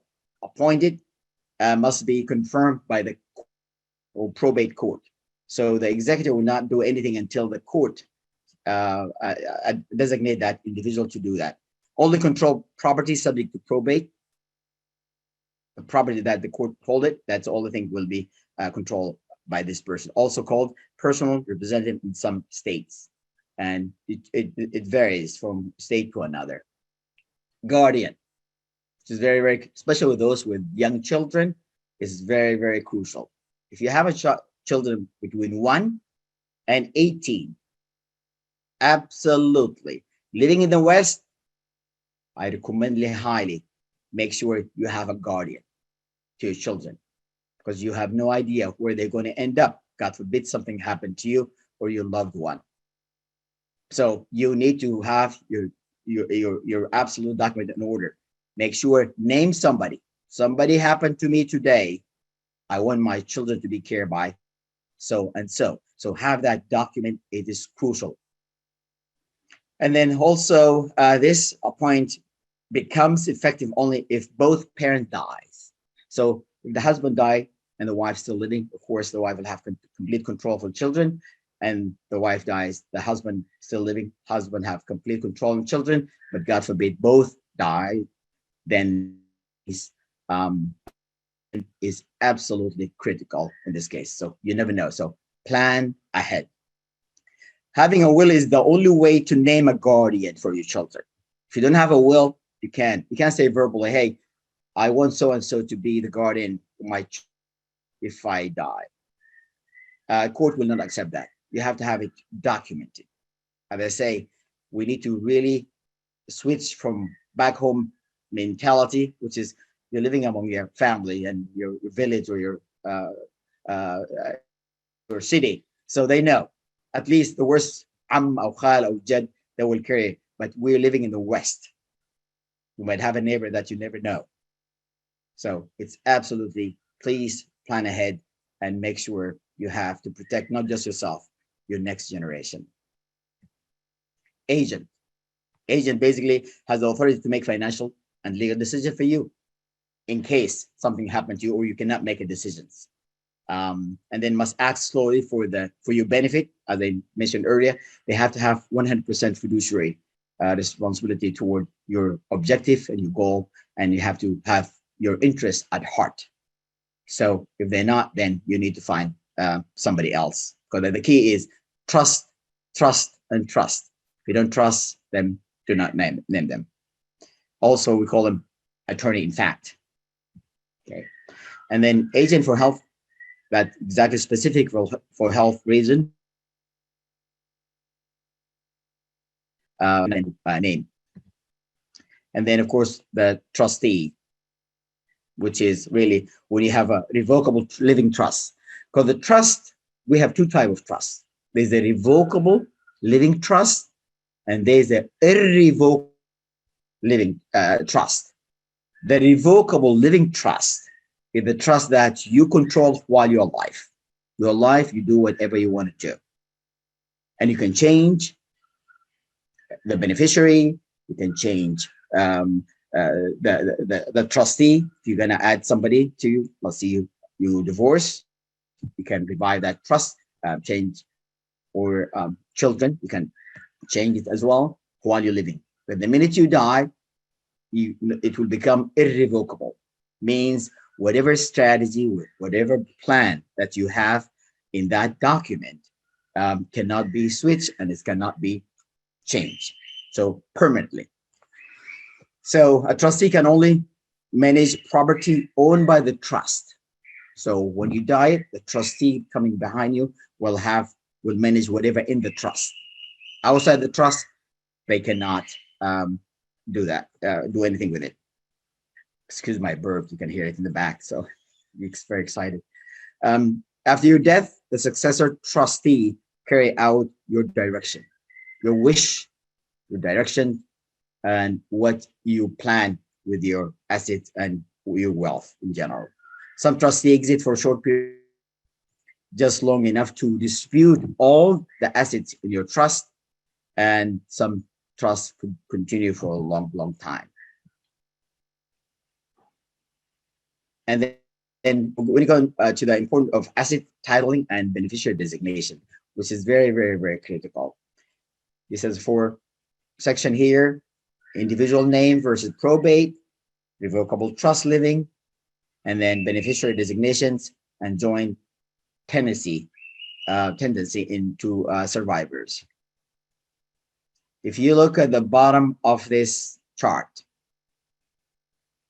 the individual versus probate means if you have an account at the bank and you have not named anybody as a beneficiary, then that account will end in probate court.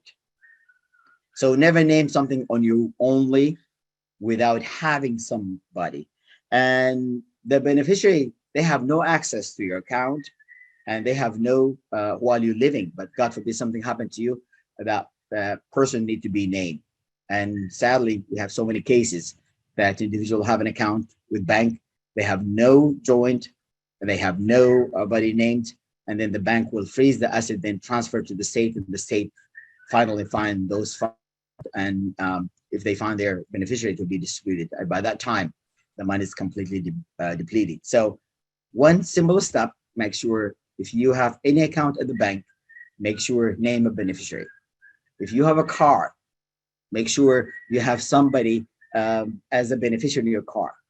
God forbid something happened to you, that car will be transferred. So don't make it simple. I mean, don't make it complicated. It's very, very, very simple. So make sure, keep in mind, and always recommend it if you can have somebody in the state, a family member, but if you don't, wrong with have somebody overseas. But if you have wealth more than $1 million, guess what? Overseas individual will not receive more. If they're not U.S. citizen, they will not receive more than 50%. So $500,000 will be taken away. So, but make sure you have a beneficiary regardless. Name somebody. If you don't have any, name a charitable organization, or you can name ASAPA if you don't have anybody. So that would be something you can use, or other organization that you believe in. But never leave your account or asset without naming somebody can benefit or address your future directions and goal. And then revocable trust, that's the best way. It will be distributed to the trust. So you avoid probate when you see a trust, or you have trustees to control, and the trust will be governed as well. Beneficiary designation, when you have a beneficiary designation, nothing go through probate directly. I have a joint account, I have my wife as a beneficiary, or I have my children as a beneficiary, but there's a point with children. If you name your children, make sure you have a guardian, because if they're younger than 18, then absolutely the account will be frozen until they reach that age.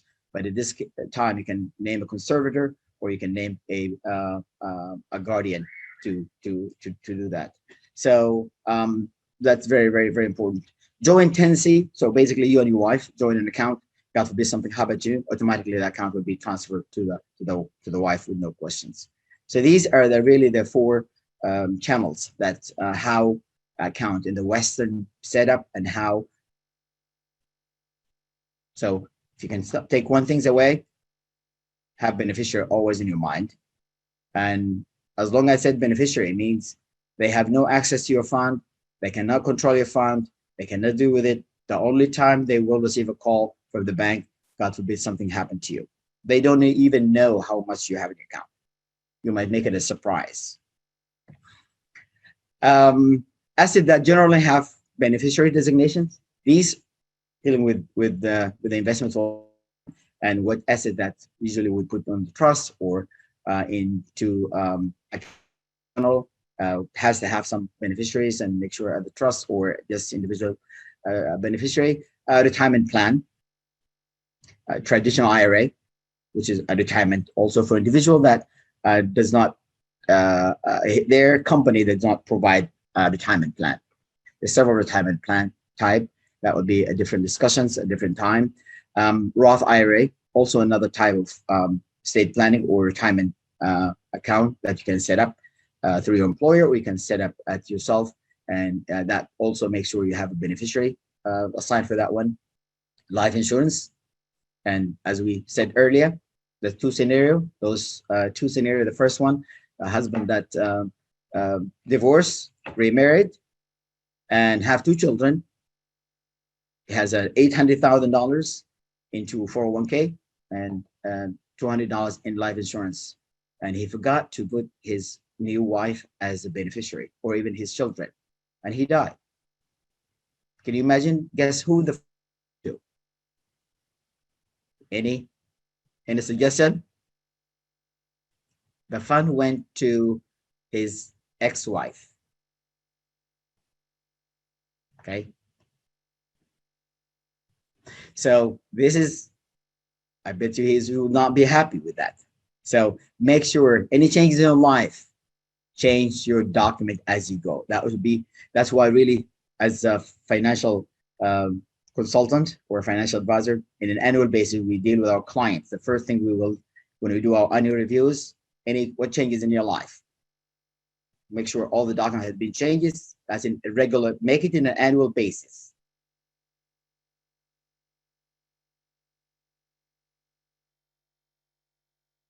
So if any changes happen, and then payable on death account. That's really, we call it an individual account that you have a beneficiary. And then of course, stocks, options, restrictions, and then employee stocks and compensation right, and so on. This just give you some ideas as far as those. Also, we go back to the second scenario, which is a single mom. That's that 3 years old child, something happened to her, and she does not name a guardian to her child. Guess who and the child end with? It's the government. And that child will be with foster care, and you have no idea who will raise your child. So that's really absolutely critical. Make sure that you name a guardian. That's why we say make sure you have a document, create a document for yourself and to your family, to protect yourself, protect your family. So in that regard, really, I'll give you a couple of things before I open the discussion for any questions. Make sure I'm within my time.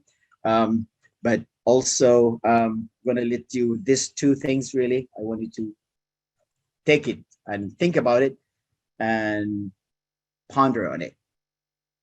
Is to say that if you are not green and growing, you are red and rotten. I need you to think of what green means, what growing means. The least, I need you to focus on your children as the seeds in the Western culture. If you're not nurturing them, follow them, focus on them, build them, they will be lost. Apply for your career. The same apply for your health. It's the same apply for your relationship with your loved one. You need to nurture, you need to focus, you need to build. So, and then the second one, really, which is very, very powerful, that if you are not on the table of discussions or educations, guess what? You are on the menu. So financial in the West is so critical. Financial freedom is very critical, but it cannot be handed out. Really, you need to build it. Just to share, I came in this country in 1990, October 16, 1990, with $1,000 in my pocket. No English, no family, except faith and passion. Do what you love. And stay true to yourself. Never change, never compromise in your integrity and your trust and your faith. You will be knocked so many times. You will be rejected. You will be pushed around. Stay the course. The darkest hours of the night is the hour before dawn. Sit tight. We will cross. I'm going to open it for any questions. I have 5 minutes. Thank you so much, Ustaz Mohamed, على informative presentation. Montasir, can you add Dr. Saad Tagesir to the panelist with the question? I have a question meanwhile.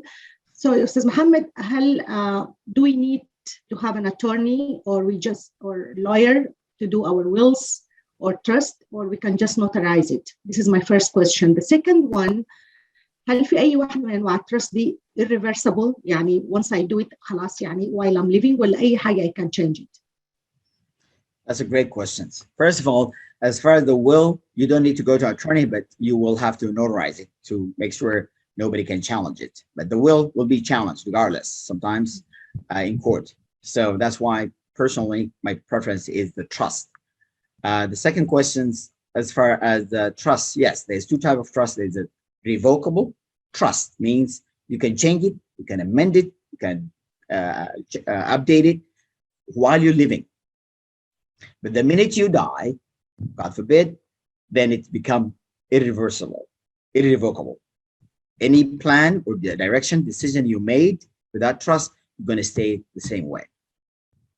No, I mean while I'm living.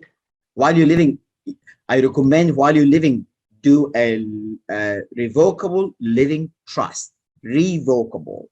Okay. That means you can changeable, reversible. You control it. The irrevocable become after you die. Thank you. Sometimes wealthy individual, this is I'm going to take it to the next level. Special millionaires or billionaires to protect assets. So let's see, I have children, and while I'm living, because state and federal tax bracket for death, it's about almost 11.5 million. If I have up to $11 million in my assets, anything above that, I will end up paying almost 40% death tax federally and 18% state. So let's see, I have 12 million or 13 million. So in 1 million that above my assets while I'm living, if I die, my kids will end up paying $400,000 on that million additional to the state, federal, and on for the state. So basically 580 out of a million, they will net about what? 420. So state planning will do is once you cross that threshold, you'll say, okay, Dr. Yasmin, that $1 million, we need to move it, establish an irrevocable trust. You can give it to a charity, you can give it to one child, but you will not see that money again. You will not benefit from it. But the good news, it will have zero tax. So you protect that the 580,000 going to Uncle Sam will go that to those organizations and give it to ASAPA. So this is really a different level of game. So, but absolutely, that's a critical. Trust is a key to begin with. Thank you. You're welcome. تفضلي دكتور سعاد. شكرا جزيلا. Can I have the video open? You have a control on it, I guess. See.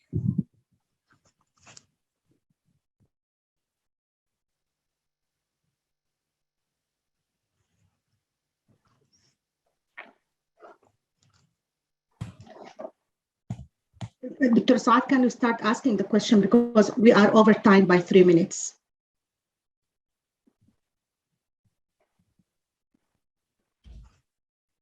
Can you hear me?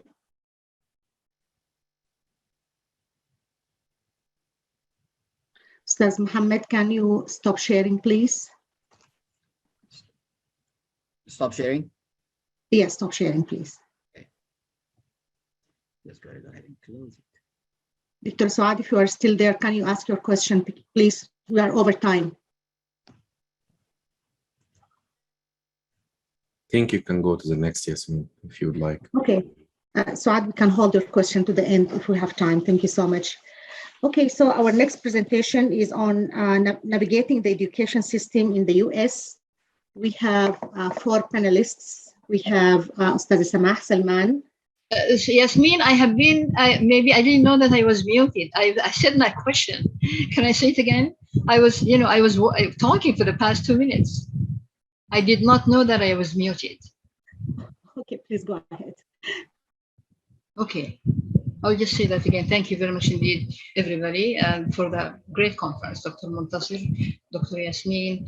Thank you, Dr. Amani, for a great presentation. Dr. Awadeljied, thank you very much indeed as well, and all of the people in the team. Dr. Awadeljied, the question that I just said and I was muted was that it relates to beneficiaries. So my husband and I both have, our bank accounts. We have beneficiaries, our children and ourselves, each other. So my question was, would that be enough instead of having a will? We don't have a will. We've been reluctant to do a will, but would that be enough in that regard? And the other question, it relates to taxes.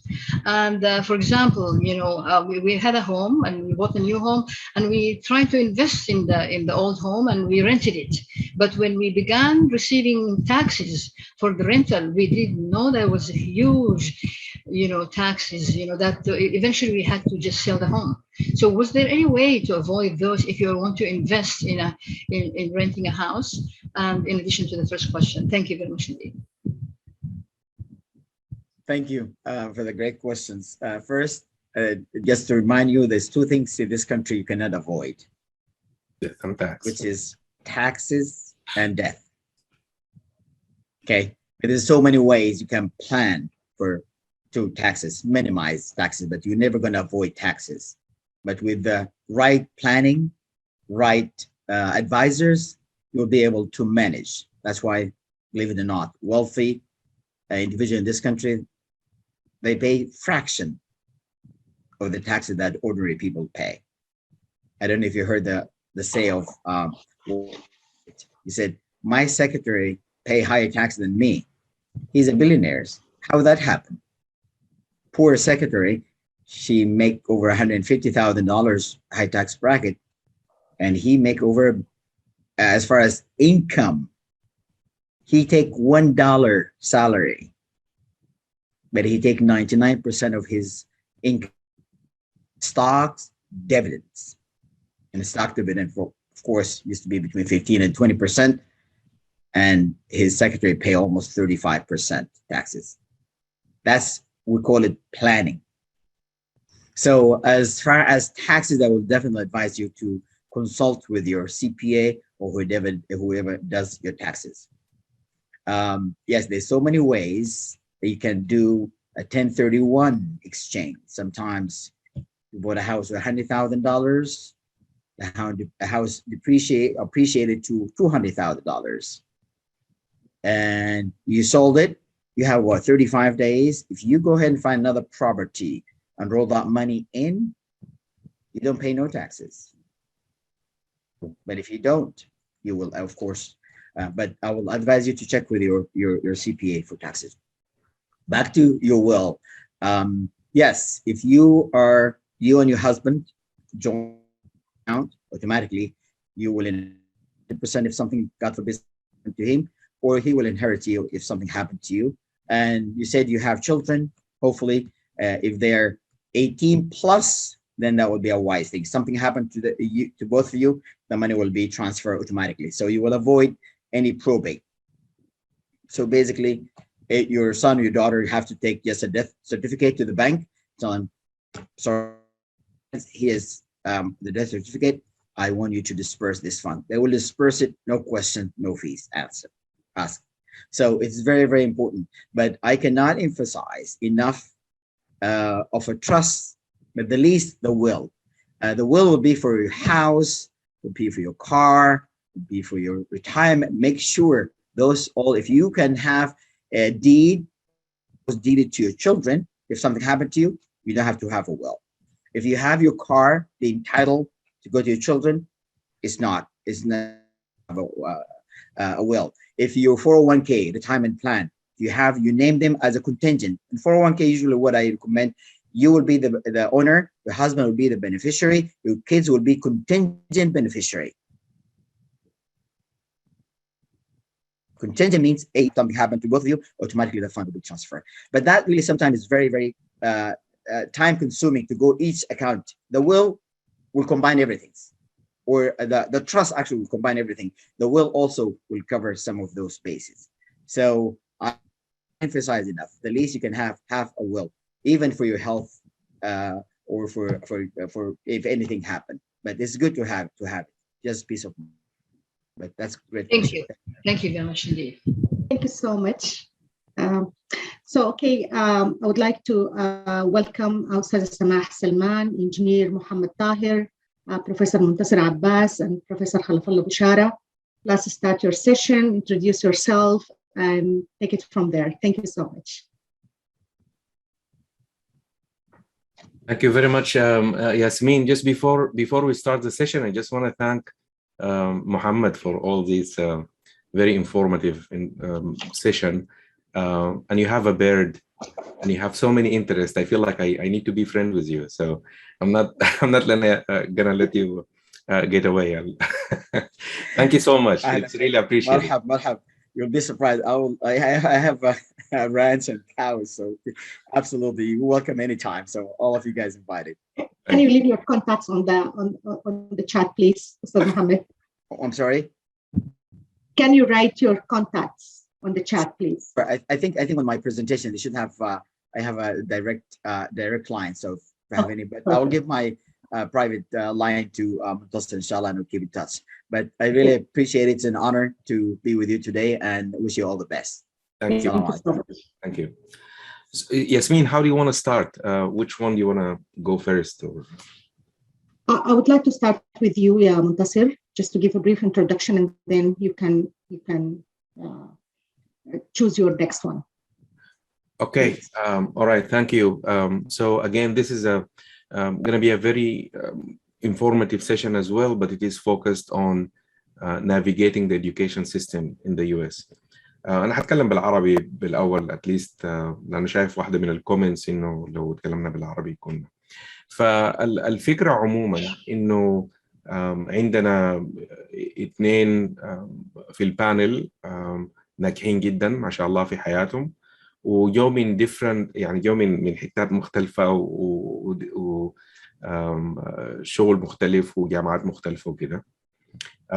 معنا الأستاذة سماح سلمان، ومعنا الباشمهندس محمد طاهر أدروب، وطبعا محمد فنان مشهور ومعروف برضه في أمريكا، هو سيفل انجينير درس في فيرجينيا تك.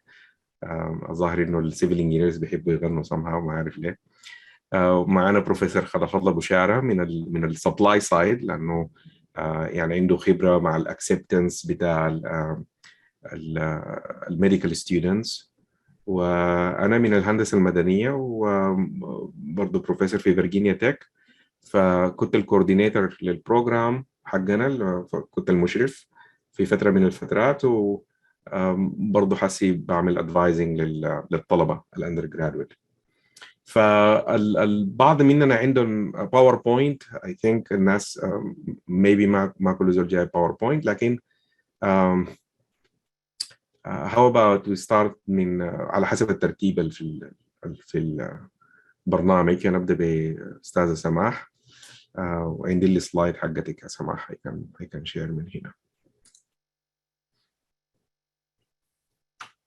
اوكي، شكرا يا يعني شكرا لكم كلكم. thank you.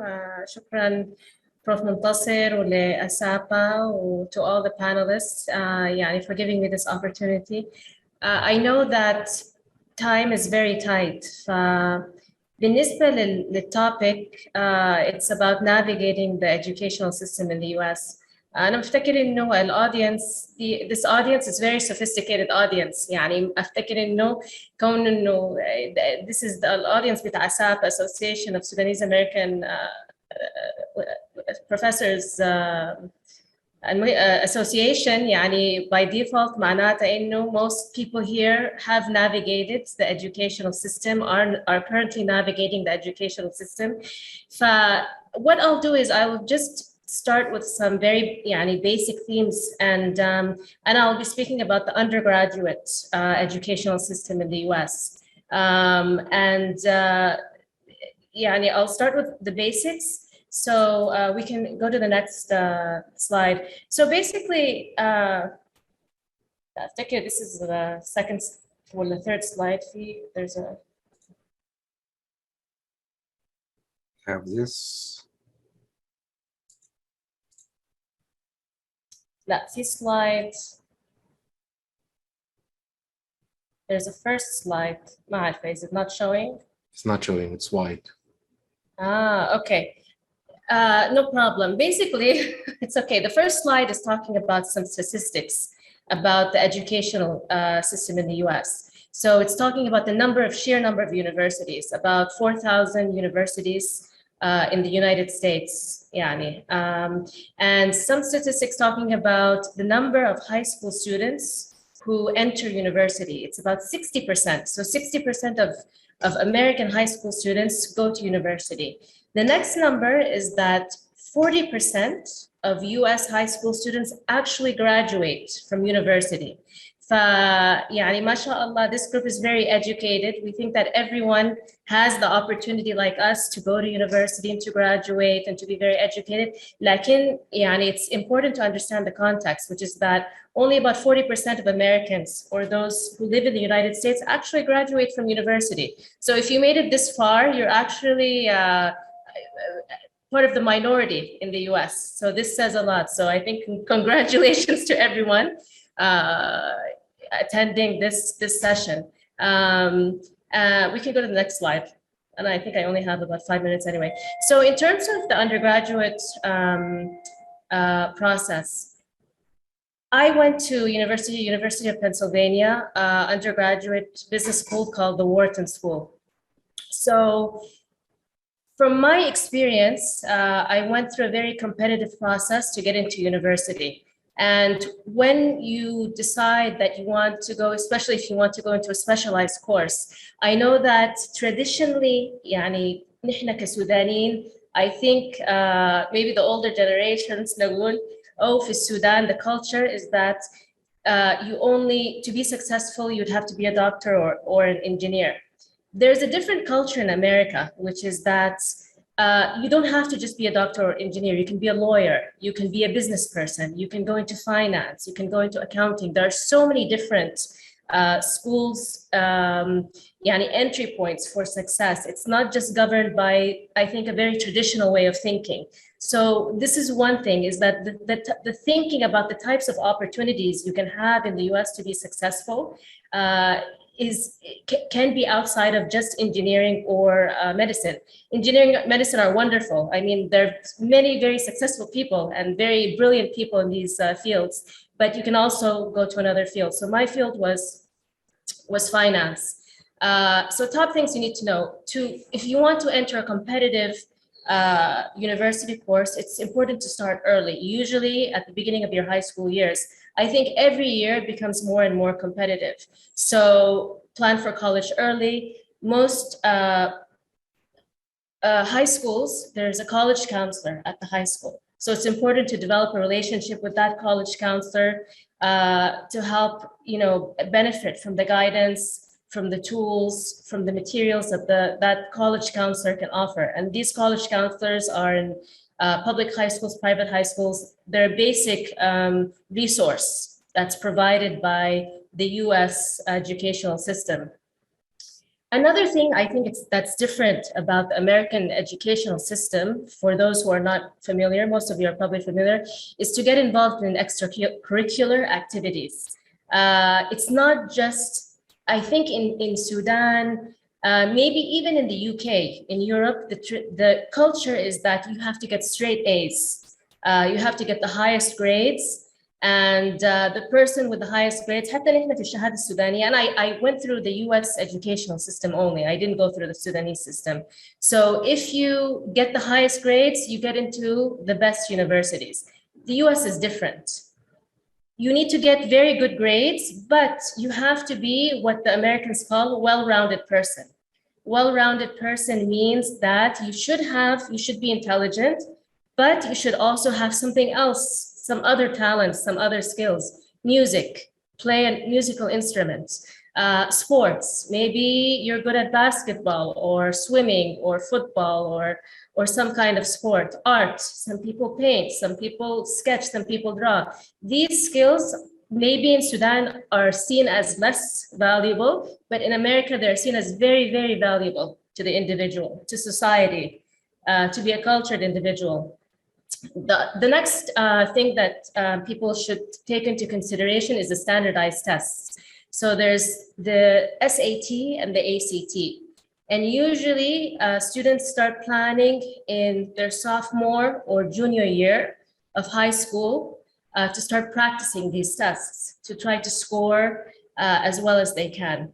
So just to summarize, there's usually a resource in high school, a college counselor that students should meet with, get involved in extracurricular activities, get involved as a volunteer. Some people volunteer, give their time to the community. This is also very valuable in American society when you come to present your application to universities. So if you give your time, for example, to a soup kitchen, or you get involved in some political activity, congressman in your state or in your hometown, anything basically adds to you as an individual. We can go to the next slide. Prof. Montasir.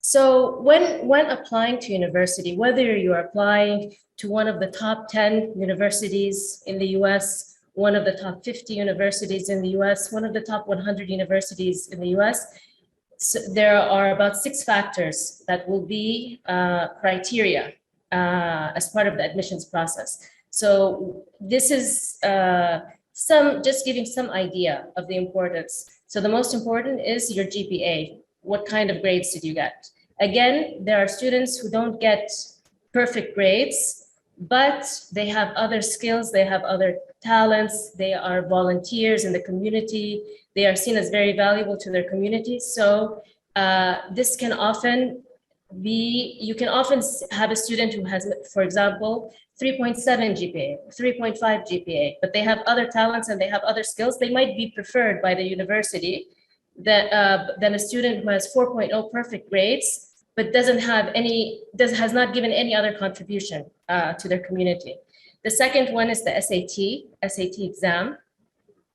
The third is the extracurricular activities we spoke about.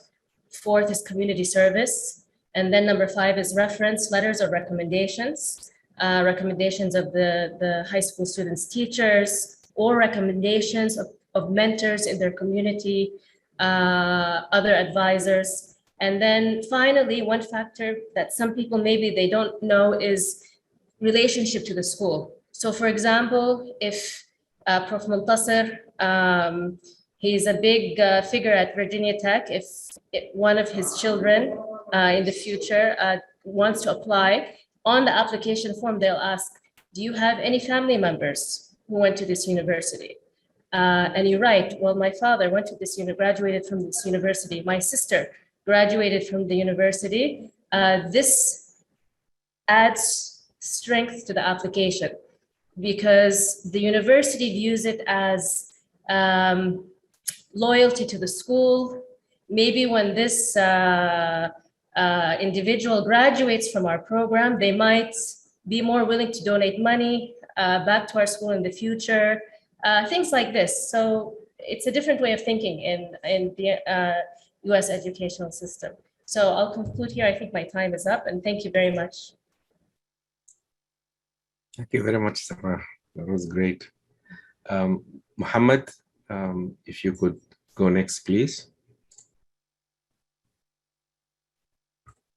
طيب السلام عليكم جميعا، والشكر كل الشكر على الحضور، وشكر لدكتور منتصر عباس لتواصله معي، والشكر الكبير لأسابا لإتاحتهم لهذه السانحة عشان أتكلم عن الحاجات اللي تعلمتها من خلال تجربتي أو رحلتي التعليمية المتواضعة في أمريكا.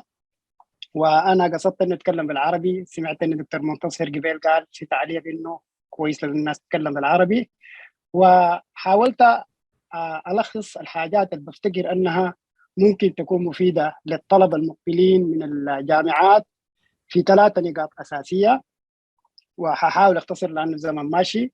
فالنقطة الأساسية الأولى أفتكر إنها هي نقطة كسب الزمن، وهذه نقطة مهمة جدا. فبالنسبة للنقطة دي تحديد المجال اللي عايز يقراه الطالب، دي بيكون فيها باك اند فورس كثير جدا جدا، و it could be a waste of time انه الزول يقوم يقرا له حاجه وبعد ذاك ثاني يبدا يغيرها ويكون قرا كلاسز هو ما المفروض يقراها. it's a waste of money and time. فافتكر انه it's a very important thing انه الزول to spend some times انه يحدد انه هو عاوز يقرا شنو، to get information, get list, put list of interest وامشي get information. يعني spend enough time انك تعرف انك انت تكون مقتنع بانك قاعد تقرا شنو عشان ما تضيع زمنك. الحاجه الثانيه بالنسبه لكسب الزمن انه بعد ما الطالب يحدد المجال اللي عايز يقراه، مهم جدا التواصل مع الاكاديميك ادفايزرز. الناس ديل قاعدين هنا it's their job انه to guide you through الباث بتاعك. فتيك ادفانتج اوف الحاجه دي وامشي لهم بقدر ما تقدر وعارف منهم الحاصل شنو. ودي حاجه برضو حاجه مهمه، وبرضو بتقودني لنقطه مهمه جدا في الحته دي اللي هي نقطه بتاعت انه الطالب ماشي من الهاي سكول طوال للجامعه ولا ترانسفير ستودنت من الكوميونتي كولج لليونيفرسيتي. لو كان ترانسفير ستودنت المفروض يعمل حساب انه هو حيتكلم مع التو اكاديميك ادفايزرز بتاعون الكوميونتي كولج وبتاعون اليونيفرسيتي to make sure انه هو he's taking the right classes في الكوميونتي كولج to be transferred to the university that he wanted to transfer to. ومهم جدا انه يحدد انه هو ماشي في جامعه عشان يقدر تكوميونيكيت مع التو ادفايزرز ويكون عارف انه هو he's in the right track. النقطة الثانية الأساسية المهمة جدا اتكلمت عنها أستاذة سماح ما أتكلم فيها كثير، اللي هي النقطة بتاعت GPA أو المعدل التراكمي بالعربي. ودي أنا أفتكر جواز سفر الطالب للقبول في الجامعات مع الريسبكت الحاجات الثانية، كون الزول يكون عنده تالنت ثانية. التالنت unfortunately صعب إنه الزول يكتسبها most of the time، حاجات gifted. فعشان كده what you can really handle and what you can really have control of هي GPA بتاعتك. so be on top of it، لأنه إذا أنت في البداية اتأخرت في الحاجة دي لقدام كل ما الزول شال credit hours كثيرة كل ما moving up or down بتاعه بيكون صعب. it's very good important point إنه to be on top of it. والنقطة الثالثة المهمة جدا هي الاتجاه بتاع الفاينانشال، الاتجاه الفاينانشال. الحته الفاينانشال دي من خلال تجربتي الشخصيه بفتكر انه اتس جود ايديا انه الطالب يتمرحل من الهاي سكول للكوميونتي كولج ومن ثم الجامعه. there could be a downside of it that I don't know، لكن this is what I think. دي الحاجه انا عملتها. افتكر financially الحاجه دي it will be difference between انه الزول يقرا في community college. السعر بتاع الكريدت اور في community college definitely it's more less than اليونيفرسيتي. والحاجه الثانيه انا بفتكر انه برضه الطالب يتعلم how to use التكنولوجي how to use the system بتاع اليونيفرسيتيز في الكوميونتي كولج in a little more laid back environment، ومنها يتمرحل يمشي للجامعه. والحاجه الثانيه في الاتجاه الفاينانشال انه ان الطلبه المفروض they should target the scholarships to get information about scholarships عشان يقدروا not to put on them financial load بتاع لون وحاجات زي دي. والحاجه الثانيه انا شخصيا بالعرب كده زي ما بيقولوا لما قريت في تجربتي دقست فيها انه في سكن مدعوم حوالين الجامعات. الزول لو عرف انه ماشي في جامعه it's good to go للحته اللي فيها الجامعه على اساس انه يشوف لو في حاجات ممكن هو يستفيد منها في سكن مدعوم. انا لما جيت مثلا فيرجينيا تك بعد ما جيت عرفت انه في سكن مدعوم وبديت قدمت بعد ما جيت اليونيفرسيتي. by the time هم they approved الحاجه دي كان فاضل لي شهرين بس عشان اتخرج وكانت بالنسبه لي useless. ف I can emphasize انه how important is انه الزول يجي expose himself والحته اللي هو داير يقرا فيها. واتمنى انه يكون في بعض الناس يستفادوا من كلامي ده. والشكر مره ثانيه للمجهود الكبير اللي قاموا به ناس سابا، وشكرا لكم. محمد ألف شكر، ده برضه كلام جميل جدا. أنا if everyone is okay with it يعني we'll take about maybe 20 minutes more عشان I think إنه الفائدة بتاعت ال question and answer يعني will be good to everyone. Professor Khalafalla Bushara, if you would like to go next please. أيوة شكرا. عندي الحقيقة 3 slides or something like that, so I will try to share this. If you can see it. Yes, we can see it. Okay. So So, so for medical school, true, medical school is not the dream for all the students in the United States like it is in Sudan. However, it is still competitive, quite competitive. There are about 170 medical schools in the United States. So people who really want to go to medical school, they shouldn't really give up. There is still a big chance to get into medical school if you decide to. Some people start from high school preparing for this. There are pre-college courses. We used to do like pre-college or high school seminars with minorities like Somalis and so on, to try to attract them into the medical field, because there is a huge need, especially in these groups. And during the admission process, the minorities are given a break because, again, there is a need in these communities. So during college, the same courses are available during college or seminars, but people usually give up when their GPA is during college after 1 or 2 years is low, and they think, oh, it has to be 4.0 or 3.9 عشان أخش medical school, and that's just not true. In fact, I remember when we were in the admissions committee, a 4.0 is a good score, yes, but a rise in GPA is even better. And that is not just by chance, because as you can imagine, there are thousands of applicants over the years, and they did the research. Who does better after graduation, or during the medical school and score better and does well? And they found that people who are really having a rising GPA do better because they're maturing. You get a high schooler at age 18, they, partying and newly found freedom, and so they mess up the first 2 years and so on. But then they settle, and their potential really shows in the 3rd and 4th year and so on. And then the courses level, people also look at that. But again, if you are going for a GPA, a high GPA, and you choose easy courses, is probably better than meddling with very difficult courses, and that lowers your GPA. So it's all a balance, depending on the abilities. And of course, the reputation of the college does have some weight, but it really, at the end, it doesn't matter what college you are applying from. And there are required courses. Some people do major in engineering. They usually have no problem with the science courses. They have enough. But they need to do chemistry, for example, to add to. And some people do that post-baccalaureate or post-college course, or a year or so to complete their requirement.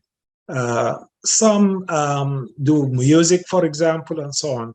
And here I just want to say that some people actually do medical school not to practice medicine. They do medical school so it can help them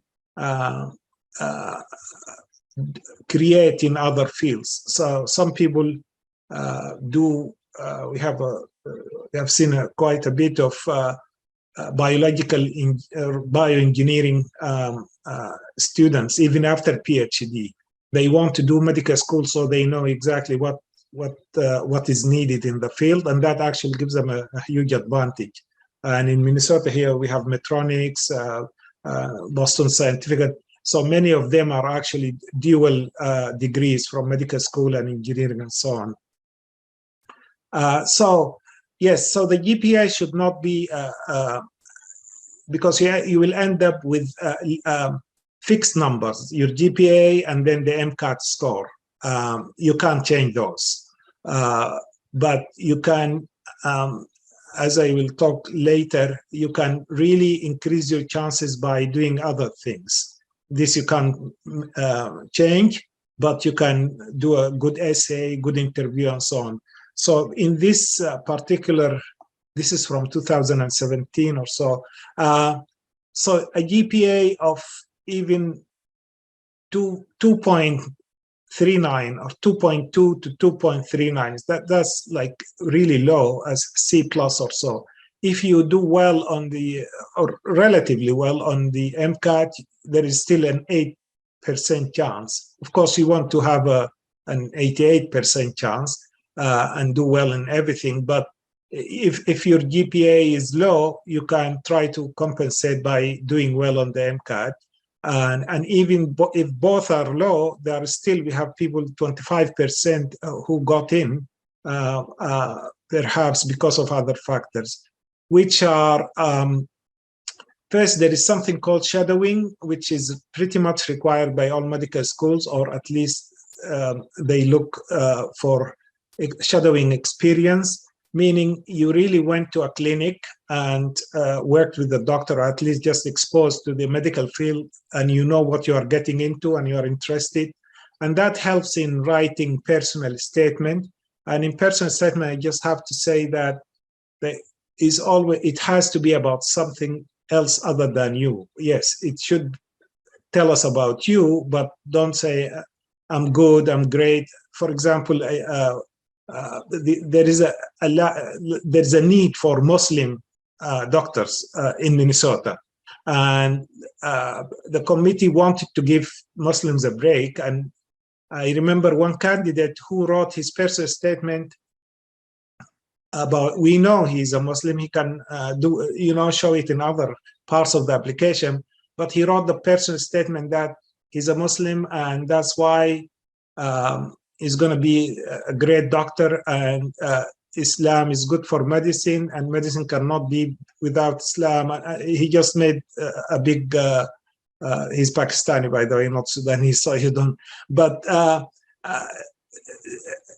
is not about just one aspect of you, like African or coming from a poor country or a Muslim or other features. It has to be a good essay about other people, because the whole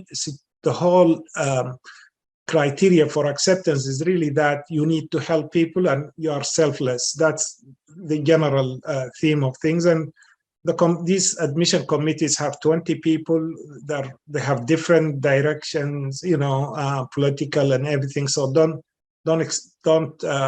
delve into any political issues or controversial issues. Just make it about the patients and how to help people and so on. And then there are letters of recommendations at the interview. Again, if you do research in college, that will help you just weather the interview, because you're going to have 15 minutes talking about your research, which is will be interesting, and you look good. Same thing if you have a good shadowing experience. Again, 10 minutes or 20 minutes will be talking about your experience and make you look good, rather than them digging into other things. So these are, for example, this is the scope, or the what is University of Minnesota Medical School is looking for. General things that they try to capture from the essay, from the responses to questions, from the interview, and everything else, to see that you like education in general, you are compassionate and about patient care, and you have personal integrity. That's a critical thing. In fact, if you have a one misdemeanor that is so negative that it makes it almost impossible to be accepted. And then the interview will show your communicating skills and so on. So wherever you are in this process, in high school, in college, messed up, have bad GPA, or there is always a chance to get into a medical school somewhere in the US. Thank you. Thank you, Khalafalla. That's great too. I'll share a few slides myself.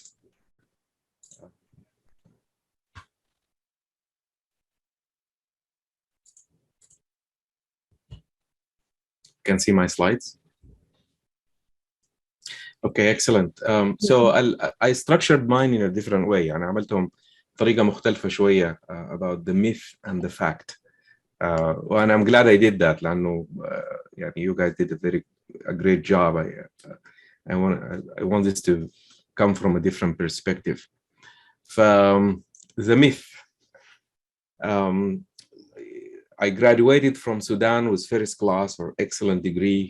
I have a great chance of being accepted.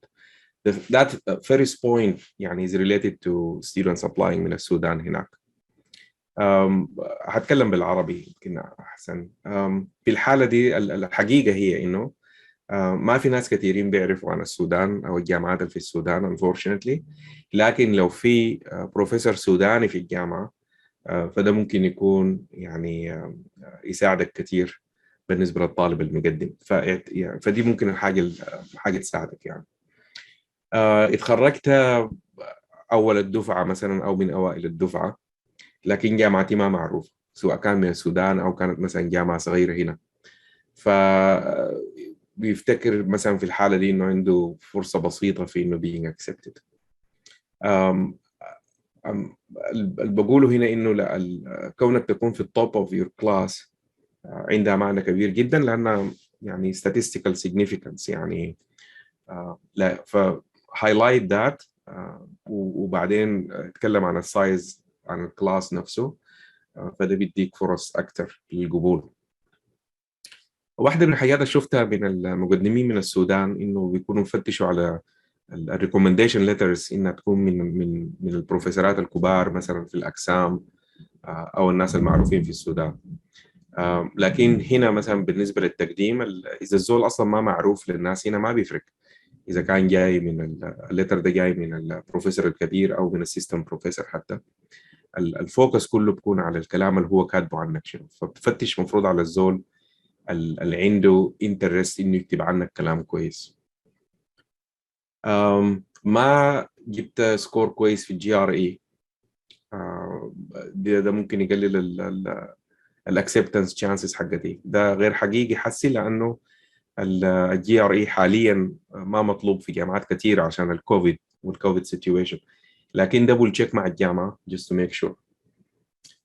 On the other side ممكن زول يكون جاب سكور كبير في GRE اللي هو Graduate Record Examination، ده في الكليات مثلا بتاعت الهندسة very emphasized يعني.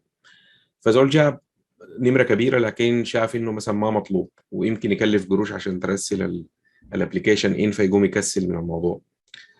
لكن no, the fact is لو جبت درجات كبيرة فيه رسله، لأنه again أنت عاوز to stand out، فدي فرصتك to stand out. عندي application محترم جدا، كل ال criteria checked, everything is good. هرسله and just hope إنه كل حاجة work out. What you need to do إنه be active. فتش البروفيسور اللي ممكن تشتغل معاه، إنه يكون في ماتشنج، وإيميل البروفيسور وواصل، لأنه معظم الأوقات البروفيسور عنده بالذات في الماسترز والبي اتش دي almost complete control إنه يقبلك ويديك funding. I should tell every professor that I'm really interested in working with them. دي بنشوفه برضه من بعض الطلبة، يكون مرسل تقريبا نفس الإيميل بس مغير الاسم. لكن لو فعلا الابلكيشن كويس، البروفيسورز بيطلعوا they go for lunch وبيشربوا قهوة وبيتونسوا وأي شيء يعني. فممكن يجيبوا سيرة الطالب بكل بساطة ويقول له ده قال يعني داير يشتغل معاي، وذاك يقول أنا برضه قال داير يشتغل معاي وأنا الوحيد اللي داير يشتغل معاي كده. فبي honest يعني ممكن تقول إنه أنت you are among the professors that I'm interested in working with، أحسن من تقول you are the only one. الفكرة بتاعت إنه البروفيسور ما ممكن يديك funding لأنه القصة كلها acceptance في الديبارتمنت وكده is not necessarily true. أنا عملتها قبل كده كتير، إنه بتواصل مثلا مع طلبة I feel إنهم يعني ممكن ينجحوا هنا وكده وأكون impressed بيهم. I can walk through و get their application all the way through in. بعض منهم رسلت لهم حتى الابليكيشن بالبوسطة يعني. if a professor funds me, they do that because I deserve to be funded. ده طبعا دي حاجه من الحاجات اللي ممكن برضه نلاحظها في ال different mentality. I'm going to talk about myself. يعني لما كنت في السودان وجيت هنا امريكا versus بعد الاكسبيرينس هنا في امريكا، في حاجات اتغيرت بتشوفها بنظره مختلفه. في السودان يمكن دائما بيكون الامفاسيس على انت عملت شنو، في حين انه هنا it's about what you can do. يعني كل اللي عملته is just an indication, a measure لانه you can do what you can do in the future. فلو في زول funded you، لو في بروفيسور funded you، بيكون لانه دايرك تشتغل معاه وتعمل الشغل اللي هو ماضي عليه كونتراكت انه لازم يسلم ريبورت في وقت معين، لازم يخلص شغل في وقت معين، فانت حتجي وحتشتغل يعني gonna work very hard عشان تخلص الشغل. فباكي لاب يعني be ready. Sudanese professors ignore our email، يهملوا الايميلات حقتنا لانهم they don't care ولا رافعين القزاز or whatever. يعني انا شفتها دي حقيقه في واحده من الجروبات في الفيسبوك، يعني انه في ناس بيكونوا frustrated ليه ما بردوا علينا. I took a snapshot from my phone, my email. I have 57,088 unread emails at the moment. حسب كونوا زادوا. طبعا بعض منهم بتشوفوا من التايتل، بتشوف هنا بتكون يعني بتعرفوا مثلا حاجات ما مهمه وما بتقراها، لكن the reality is everyone here is very busy. واذا ما رد عليك طوالي معناه بس مشغول بحاجات كثيره، لكن ممكن يرجع عليك. I got an assistantship. I will save a lot of money. This is the last slide. I'm just making it light hearted. Wait until you see the taxes and expenses. الاسيستنشيب عندنا هنا في فيرجينيا تك حوالي $2,400 في الشهر، بندفع برضه من البروجكتس للتويشنز. الستودنت بيكون يمكن بتجيب بس الفيز في النهايه في السمستر، لكن things are getting expensive. يعني الرينتس بقت غاليه، التاكسز بتشيل منك كثير وكده. different expectation. يمكن linked to the first talk we had today من دكتور أماني، الشوك. طيب I got accepted, I get to relax. I haven't relaxed since I got accepted yet. ده كان long time ago. It never ends. عشان كده زي ما قال محمد جبال أدروب إنه لازم تختار السبجكت كويس. This is a commitment for life. يعني the most important thing in my academic journey is the university name. دي واحدة برضو من الأخطاء أنا يمكن ذاتي مريت بيها زمان. لما جيت مثلا عملت الماستر في جامعة وحتى بديت كان للبي اتش دي أو كنت حابدأ فيها، بعدين شفت إعلان والإعلان بيفتش على بروفيسورز وكده، فقلت أنا لو تخرجت من الجامعة الصغيرة دي وأنا أجنبي ومسلم ويعني ما حلقى فرصة بعدين أنافس مع الناس دي، فلازم أمشي جامعة كبيرة. فمشيت قدمت. يعني كان الثلاثة جامعات اللي اخترتها إنه أقدم لها كانت UC بيركلي، بيردو وMIT. داير أقدم لهم، لقيت إنه MIT وبيردو بياخدوا أبليكيشن بس في الفول. سوري MIT and بيركلي. بيردو بتاخدوا on a rotating basis. فقدمت البيردو. That's the only place I applied. وفتشت على professors that I want to work with and I sent him an email and then the rest is history. لكن what I learned later يعني إنه yes, big university name is good، لكن الادفايزر حقك is even more important، لأنه بالذات لما تيجي تقدم للفاكولتي بوزيشنز وكده الناس بتعرف أنت طالب منه. I said let me tell you about the rabbit and the lion. This is a funny story. بقول لك إنه الأرنب كان ماشي فقام نط عليه مرفعين داري ياكله. فالأرنب قال له يا أخي خليني يعني بليز الليلة أنا ماشي أعمل ديفنس للبي اتش دي حقتي. فالمرفعين قال له البي اتش دي حقتك عن شنو يعني؟ he was curious. فقال له يعني it's about كيف إنه الأرانب أقوى وأحسن من المرفعين. فقال له والله يا أخي دي أنت بتستاهل إنه أمشي أحضرها معاك بعد ده حتى أكلك يعني I'm very curious. فمشى معاه فلقى انه الادفايزر هو الاسد. فالاسد اكل المرفعين طبعا والارنب طلع منها يعني. فالادفايزر the moral of the story انه الادفايزر is very important. pick the right advisor. That's my advice. My relationship with my advisor is a fleeting one. يعني هعمل الماستر ولا PhD and we're done. That's not the case. It's a lifetime relationship. أنا بسميهم الacademic family. It never ends يعني. Pick the right advisor. Very important. My degree is just a job and I will move on afterwards. دي زي ما محمد قال إنه يعني it's not just that. لو اخترت الفيلد المناسب لك, it's a lifelong passion. It's very important to be passionate about it. It's a job, it's a hobby, and it's satisfaction for life. These are the slides I have. قبل ما أختم بهم بس just want to say like good luck. Thank you for being with us. لكل الناس اللي حضروا. We are gonna have to share. We're gonna share all of this on the website. We're not done yet, but just want to say no. We have so many ASAPA members. I believe everyone will be happy to help in any way, and that's a good way to get connected with people through our website. Yasmin, I'm gonna give it back to you to see if you can take a couple of questions or so. We'll take it. Yes, please. Yeah. Thank you, Montasir. If you have any question, either write it on the chat or raise up your hand.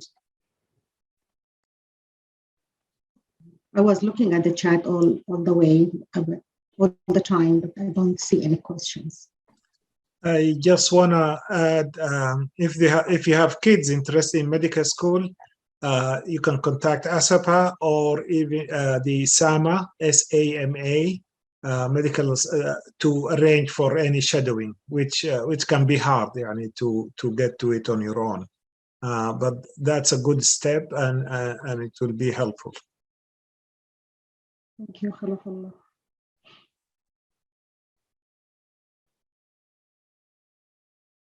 أنا بشوف برضه أولادنا وبناتنا لما يجوا when they are trying to join the residency برضه بيكون عندهم some issues. هل أنتوا برضه provide anything here? Yeah, I mean, Samah, they go through all the application, even what color of suit you should wear, what shoes, and they really nailed it, and they have been very successful in getting people into residencies, even people coming from Sudan and people graduating from here. So Dr. Nuha Ibrahim is a good contact, I think. Okay, well, thank you so much. I see that Montasir, you already shared the link for the business meeting. So we hope to see you, everybody, all the members actually in the business meeting. Do we have a break or we go directly there? Yes, yeah, let's have the business meeting at 2:30. So we have like an 8-minute break. Okay. And hopefully we can wrap things quickly. I want to thank everyone for attending, and I want to thank the panelists especially, and thank you, Yasmin, for doing this as well, and thank you everyone, and hope to be in touch. Keep in touch.